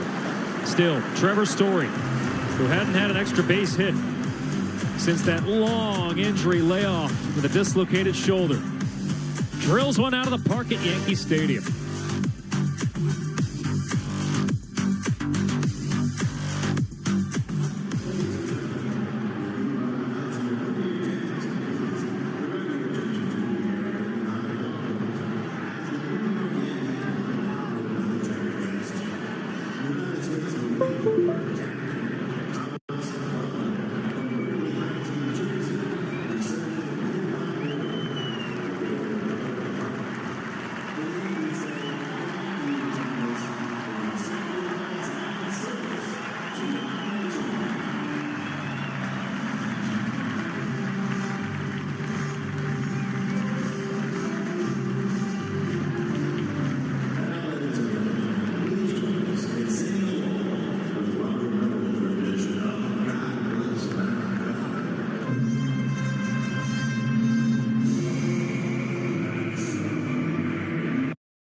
represents the game through positive contributions on and off the field. Learn more and vote today by scanning the QR code or visit MLB.com/Clemente Award. Bring you upstairs into the booth here. Alex Faust, Ryan Spielborg's here with you. A couple of recent Clemente Award nominees from both teams. Marcus Stroman is one of them. Liam Hendriks, too. He's been one of the great statesmen of the game. I know he's trying to work his way back from a long-term injury. Yeah, it is. First off, the Roberto Clemente Award nominees, they do such an amazing job off the field. You kind of tip your cap. A lot of these guys do these things without saying anything. They're part of just the community, and they're working in. And what Liam Hendriks has done, especially as a cancer survivor, we know this, he's trying to get back. And the Red Sox, they signed him this offseason, 2-year deal. They're hoping to get him back this year. He had a couple setbacks. He might be able to pitch this year. We know he's dealing with some things. Well, he's had a setback, no doubt. But certainly refuted reports that he was done for the year. Red Sox go to Zach Kelly out of the bullpen here. Bottom of the 7th. He'll face 8, 9, and 1 for the Yankees. Justin Slayton winds up giving up those 2 hits, one to Judge, one to Stanton, but both stranded in the bottom half of the 6th. 4-0. The Red Sox lead the Yankees game 2 of this 4-game series. George Clooney and Brad Pitt are back together for the action comedy Wolves. One explosive night. 2 professional fixers are forced to cover up a New York politician's misstep. They just have to set aside their egos. Wolves is streaming on Apple TV Plus September 27th. Have it. So you're up next now. 7th inning stretch at Yankee Stadium. All of a sudden, shoes on the other foot here. The Yankee bullpen knocked around a bit with Leiter giving up those 2 runs. Hang on. And their bats. Too quick. Can't go to 15. In focus. No. Zach Kelly told he's got to reset here. It was a little bit too quick to be ready. He's basically a 2-pitch mix. It's a 4-seamer and a sweeping slider. No. 4-seam sits right around 96 miles an hour, but the league is hitting 123 against his sweeper.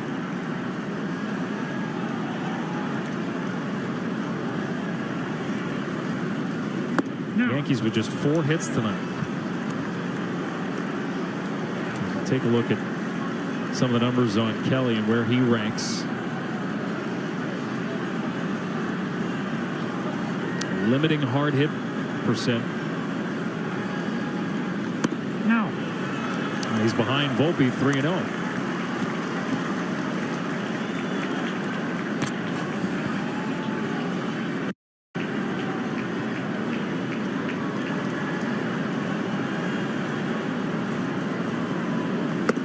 There's a strike. So with the Orioles having lost, the Yankees for the moment have a 2.5-game lead in the American League East. They've been trading the lead for the better part of the last 2 months. Neither has had a lead of more than 2 games. There's another strike. Since July. 65 days. Yeah, it's like they're playing leapfrog all season long with that division lead. Here we go. Here we go. Now the Red Sox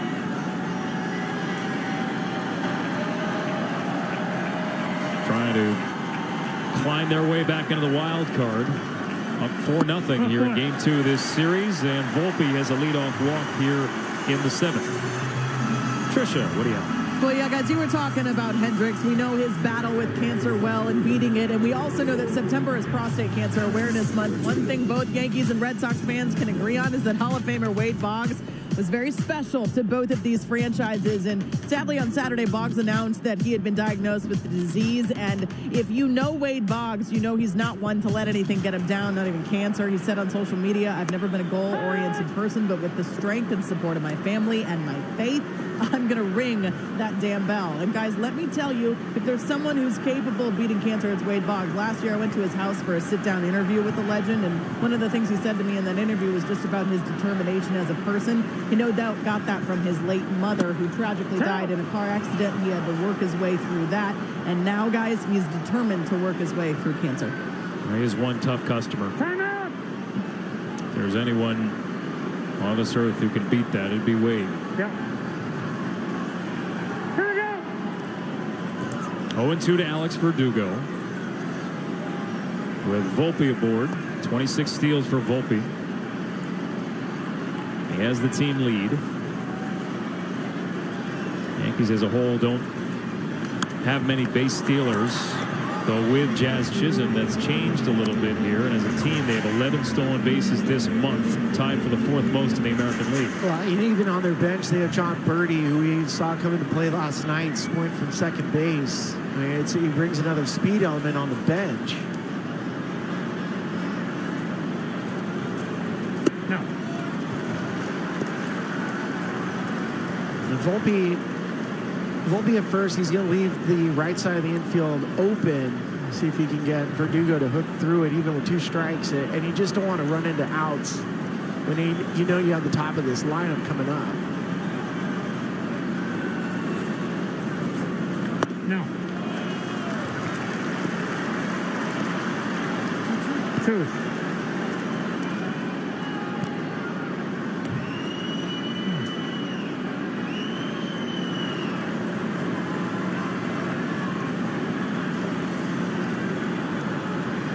2-2 from Zach Kelly. No. Full count. 3-2. Now you got a decision to make if you're Aaron Boone. Do you want to see if he can get somebody moving? Do you trust Verdugo enough to put a ball in play?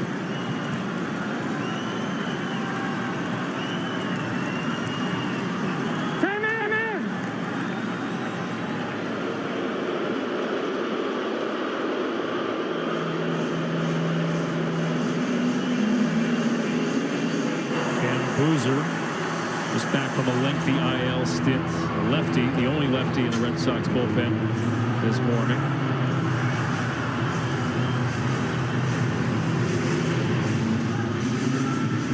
In theory, that would be to face Soto. Soto, because it's a 3-batter minimum. So since he started this inning off, he has to face 3.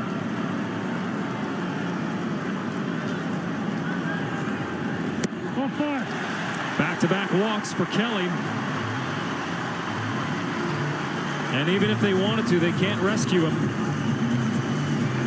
That's a frustrating at bat. When you get somebody 0-2, and then he works a walk, so you have back-to-back walks to lead off the 7th inning, and now you get to the top of this Yankees lineup with traffic. Gleyber Torres has had a couple of hard-hit balls tonight.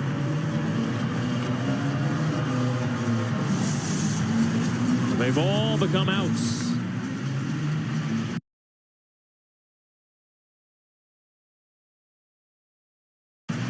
Last night, led off the bottom of the 1st with an opposite field shot. He's basically been aiming that direction all night.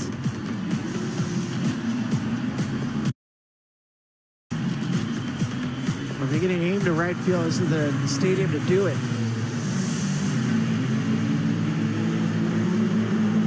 Gleyber had massive seasons. 18-19 was an all-star, hit 38 homers. 2019, many times he was the best player on the field.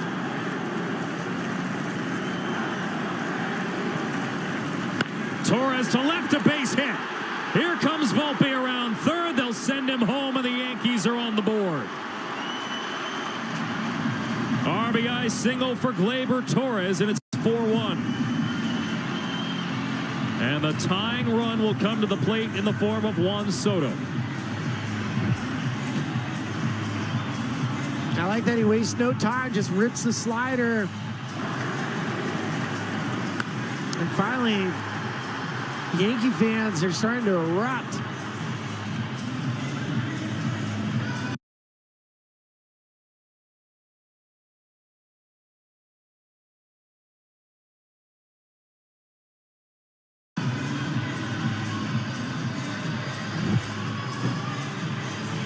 Red Sox make a pitching change. Back to the stadium after this.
Jack Kelly could not record an out.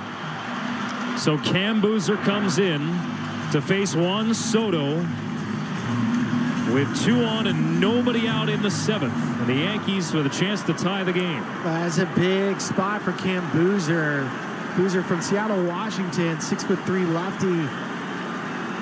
He just came off the IL. He was dealing with some elbow inflammation. And good luck.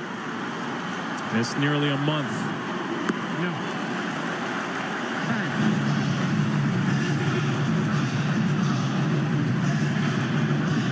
Soto on the year, he's hit lefties well. 171 OPS plus, 271, 13 home runs.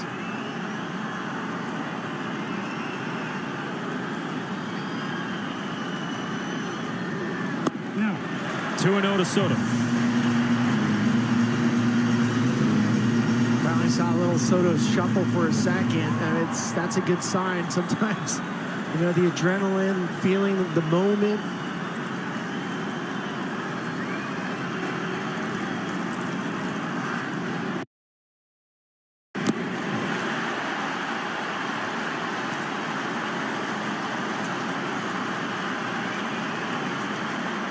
Already 2 walks in this inning. That's what created the traffic. Zach Kelly came in, walked the first 2 batters.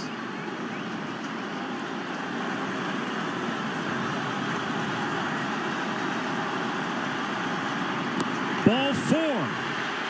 A 4-pitch walk to Soto, and they're loaded for Aaron Judge.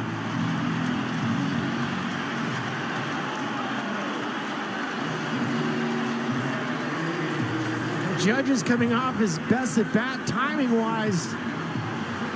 His last at bat, he took a fastball and hit it 106 up the middle.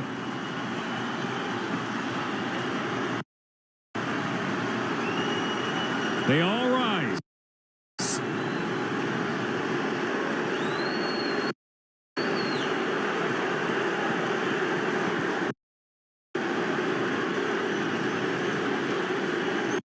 Chance of MVP raining down from the stands at Yankee Stadium.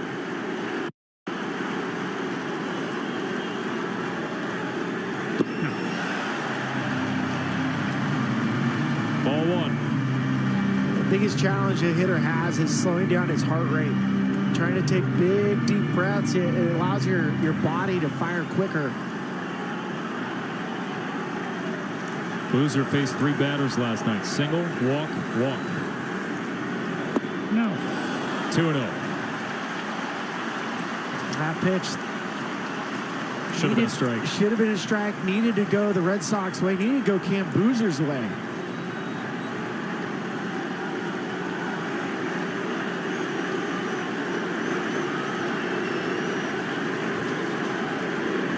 Judge cranks one. Deep left field. A grand slam. And the Yankees have the lead.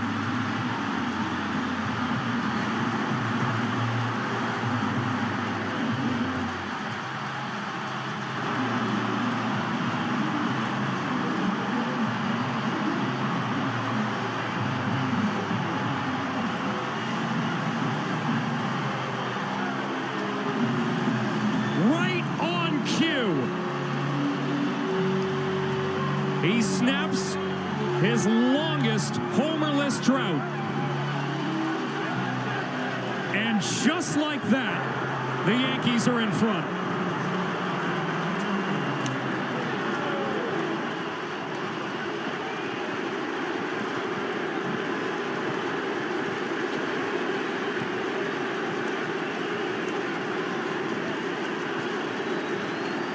They want a curtain call.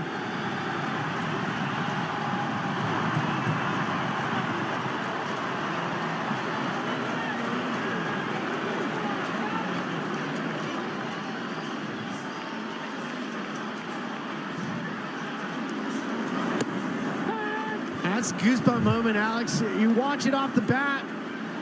We talked about his timing. Well, Aaron Judge is happy for grand slams presented by Dairy Queen. What a shot that was. What a moment. I mean, the reaction from his teammates is all you need to know about Aaron Judge. His teammates are rooting so hard for him.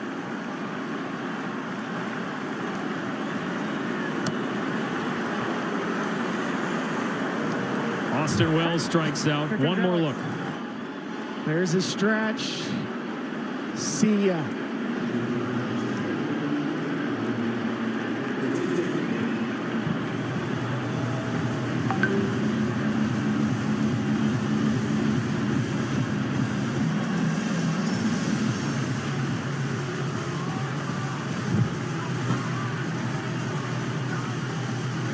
The Red Sox have seen their nightmare repeat itself.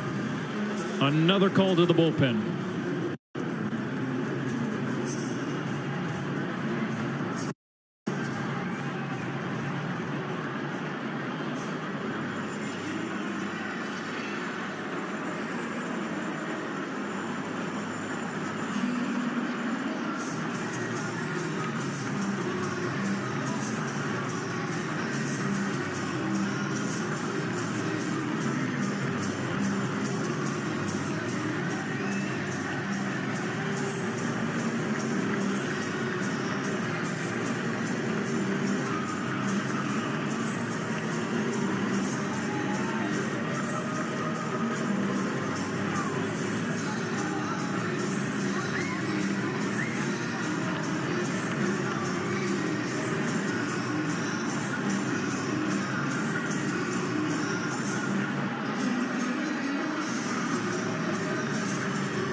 Another bullpen meltdown from the Red Sox. There have been many of them, especially lately. Greg Weissert enters the game. 5 in the 7th. And the Yankees have almost instantaneously erased what was a 4-0 deficit. Almost an impossible sequence for Cam Boozer. He comes in and he's having to face Aaron Judge with the bases loaded. First pitch cutter down in the dirt. A pitch that could have gone his way doesn't. Then 2-0, boom. No more Paw Patrol. No more curse. So that's what it was. He got his crown back. 52nd homer for Judge. No. Which remains the major league lead. Yikes. Yikes is right. And there's nothing you can do as a manager. It's one of the No. toughest positions a manager has to be in is what do you do when you have a struggling bullpen? You can't figure out what's the combination. What do I do to get through this portion of the lineup? How do I get here? Well, this inning started with back-to-back walks, including a walk to Alex Verdugo. That was the key walk in the entire sequence of the sitting. Alex Verdugo was down 0-2. Worked a walk.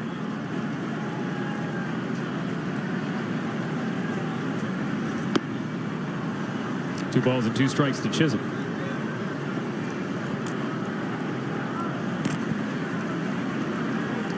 Took my headset off for a second when the ball went over the fence. This place gets loud. Chisholm with a one-hop line drive into right. That'll keep the inning going.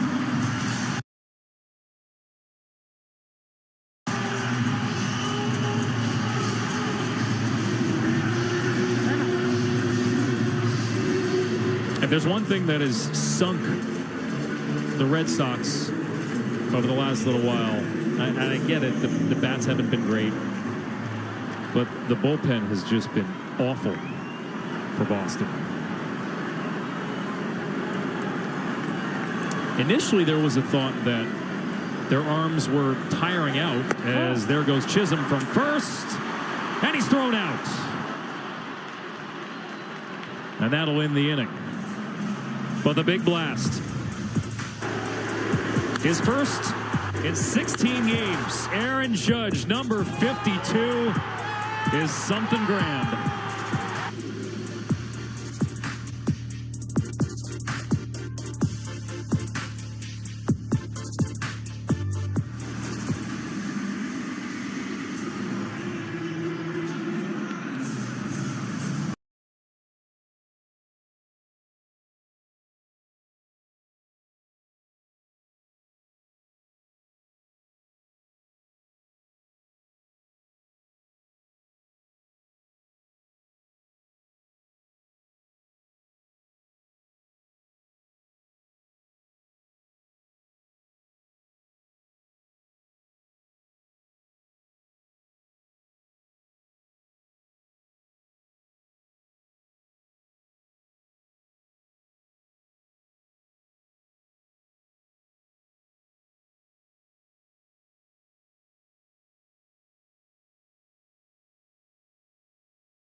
Friday Night Baseball on Apple TV Plus is presented by Chevrolet, official vehicle of Major League Baseball.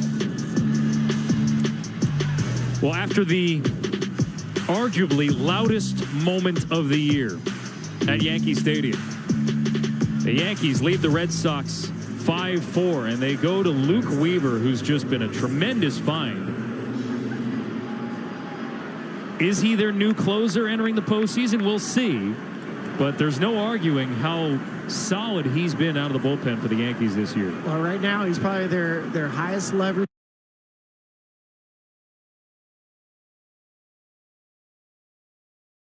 reliever, and he has a tall task. You have the middle of the lineup: Tyler O'Neill, Yoshida, and Connor Wong.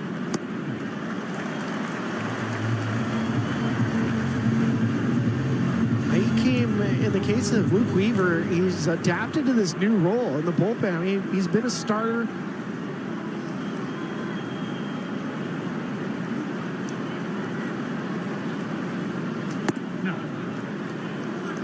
They talked about some mechanical adjustments he made in the offseason. They weren't quite working out early in spring training, and then the ball started coming out of his hand hot.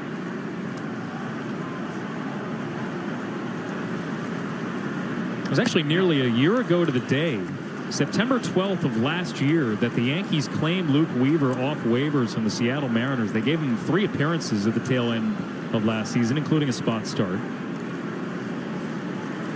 Had him in the bullpen to begin the year, and that's what Aaron Boone was telling us. Like, just tweaking a couple things. They didn't know quite what to think about it, but no matter what situation he's been put in, and let's be clear, Clay Holmes was their high leverage guy most of the year, and he's been unable to hold on to that job. It might be Luke Weaver's turn, but the Yankees have been very public about this. They have made it clear they are not penciling in anyone to any particular role at this time in the bullpen. When we talked earlier about Marcus Stroman going out there and what role he might have, who knows. Right now, it's matchup driven, as Aaron Boone described. Well, and his splits match up for both righties and lefties.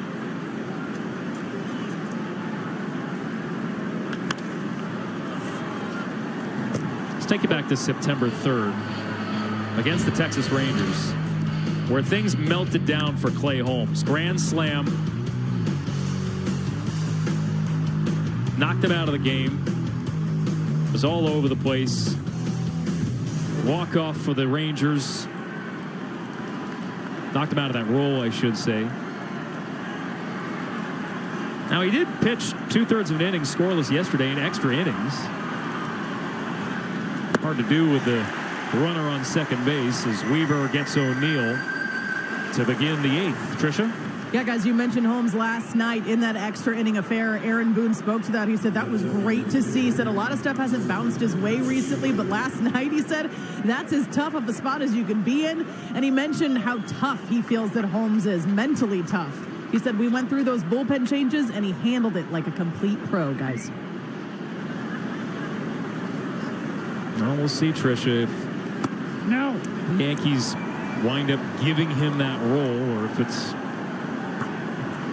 just on a day-to-day basis what they decide to do. Well, and ultimately, you care more about the group. You care more about wins and losses than your own personal, role. Sure. And it's not as traditional as it's been the last couple of years. Teams are more than willing to use their best reliever whenever that may be late in the game. In this case, 3, 4, and 5 happens to be in the 8th inning. Yoshida dunks one into right. And a flare for a 1-out single. We take you back to the 6th inning. The 2-run homer gave the Red Sox a 2-0 lead at the time. Well, and for Yoshida, I mean, spinning this pitch around right after Tyler O'Neill gave a ball a nice ride. Reached an apex of 76 feet, traveled 408. It was a no-doubter.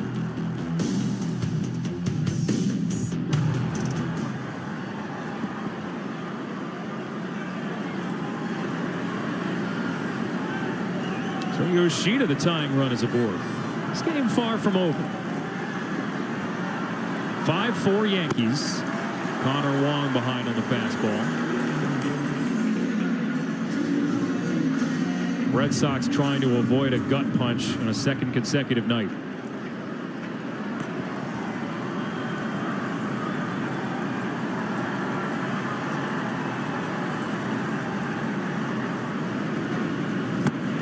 Going 2 to Wong. That's the separator pitch for Luke Weaver. He's always had the plus changeup. So there's a 4-seamer, a little cut fastball off of it, and then that changeup where the arm speed, he sells it so well.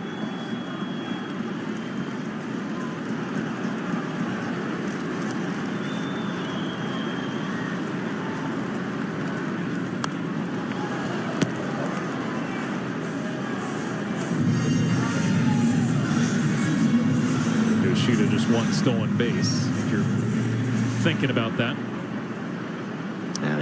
The only way I could see Yoshida moving up would be a ball in the dirt. You have to anticipate it. Maybe a changeup in the dirt and give yourself a chance.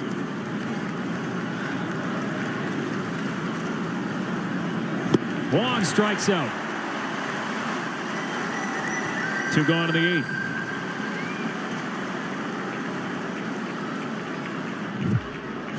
Is nasty. There's a changeup. Comes out. It's almost like a split changeup. The grip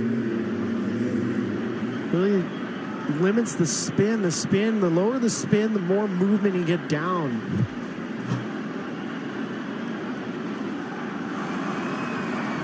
Here's Willie Abreu. No. 0 for 3, hasn't hit a ball out of the infield.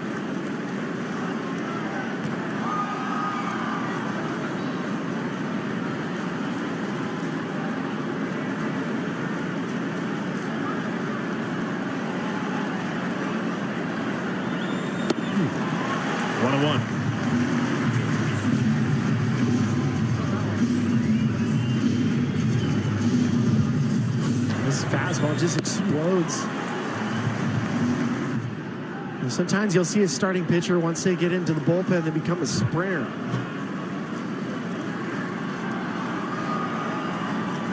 No. By the way, Yeah. for Red Sox fans, just thinking about the opportunity that this game presents, Reds are beating the Twins 7-1 in the 7th inning.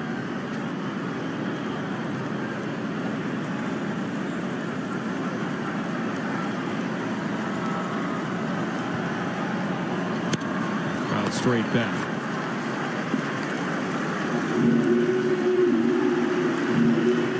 If the Red Sox miss the postseason,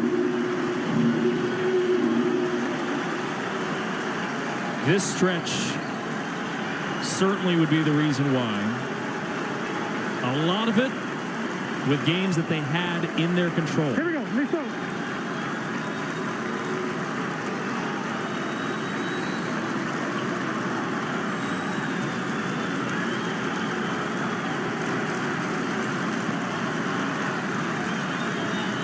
Weaver's 2-2.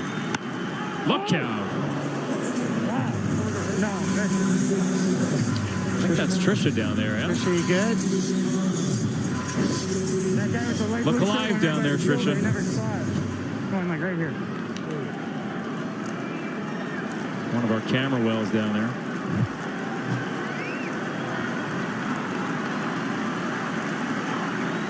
All right, Trisha's good.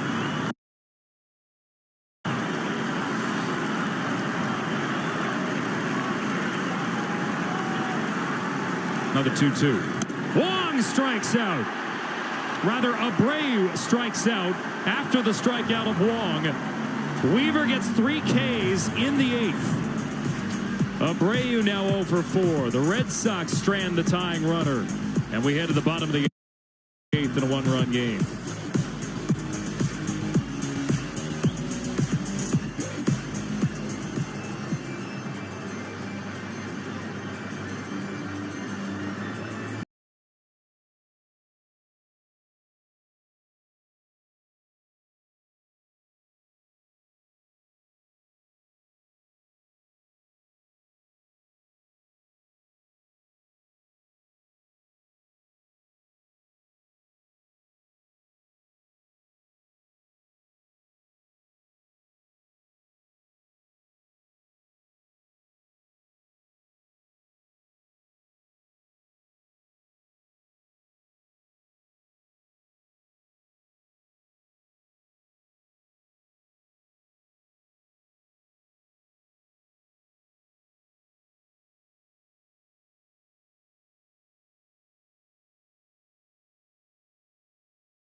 Welcome back to Friday Night Baseball on Apple TV Plus, presented by Chevrolet.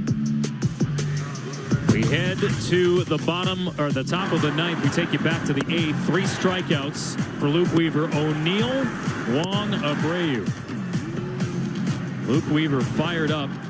He's going for a 6-out save. Keep in mind, he only got his first career save a week ago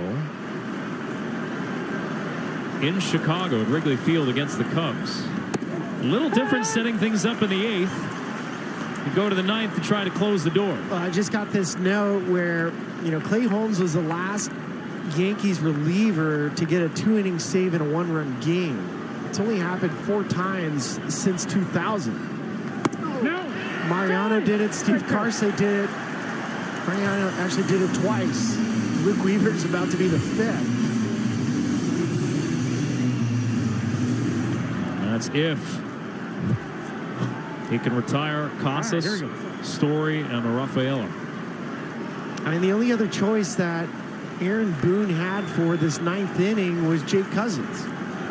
And he threw 26 pitches on Wednesday. And Clay Holmes pitched on back-to-back days. No. Even if you were thinking about going back to him. Ian Hamilton, who's been banged up, just came back, an inning and 2/3 yesterday. Tommy Kahnle threw last night. He has some closer's experience. There's Tim Hill. He had an inning and a 1/3 last night. And right now, it's Weaver's game. 2 balls and 2 strikes to Tristan Casas, who singled and scored in the 7th.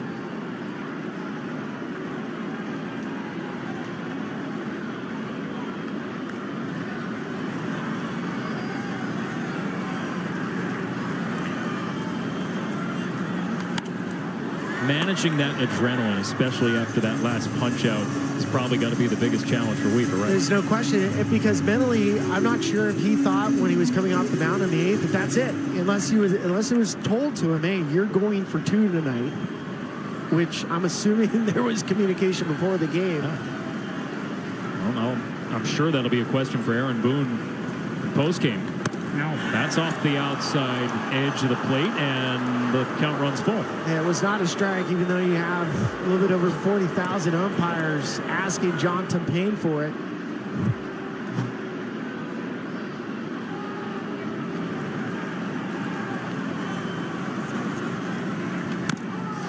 Story hit a 2-run homer to drive in Casas in the 7th. At the time, it gave the Red Sox a 4-0 lead.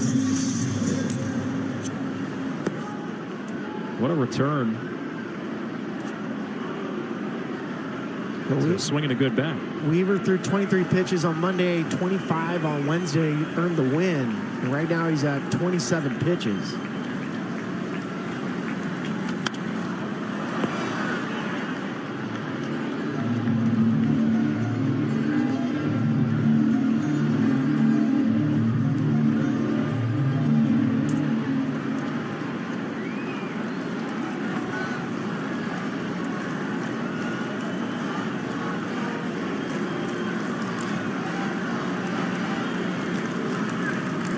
Strike 3 called.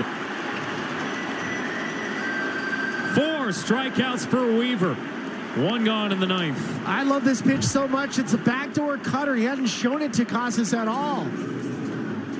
Austin Wells, such a good job sticking that pitch.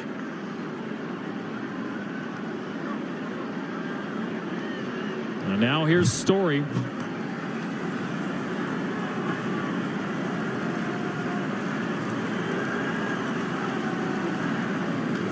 Popped up.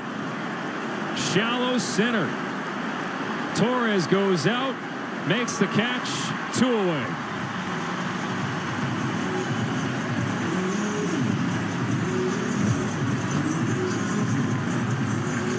Story just misses it. 95 at the top rail. He hit a homer his last at bat, the first of the season. And now Luke Weaver, 1 more out to do something that's only happened 5 times since 2000.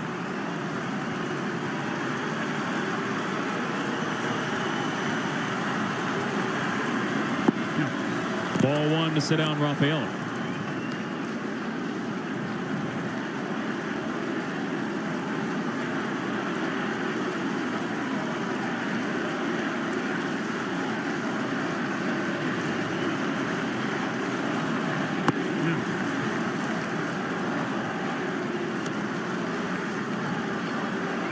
Duran on deck.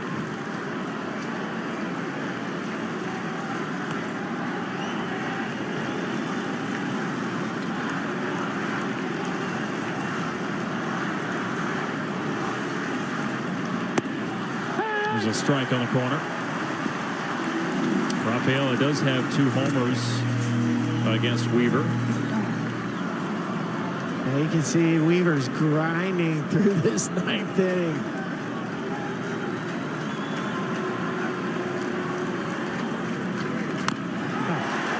And the Red Sox are down to their final strike. Here are those 2 homers. July 7th. Took them deep here at Yankee Stadium.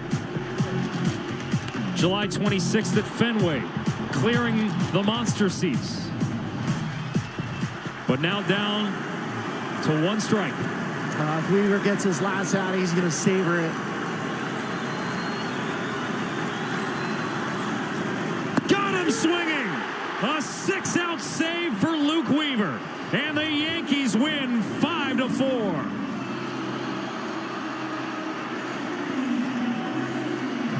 A comeback from down 4-0.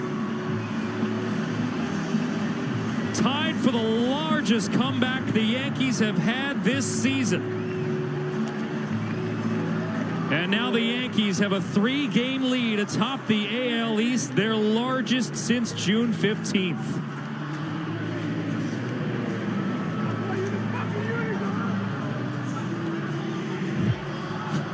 As teams starting to come together, I mean, they're finding somebody in Luke Weaver. He's turning into a dog in the back end. Ends up getting 5 strikeouts in the last 2 innings. And you saw the MVP, Aaron Judge, do his thing.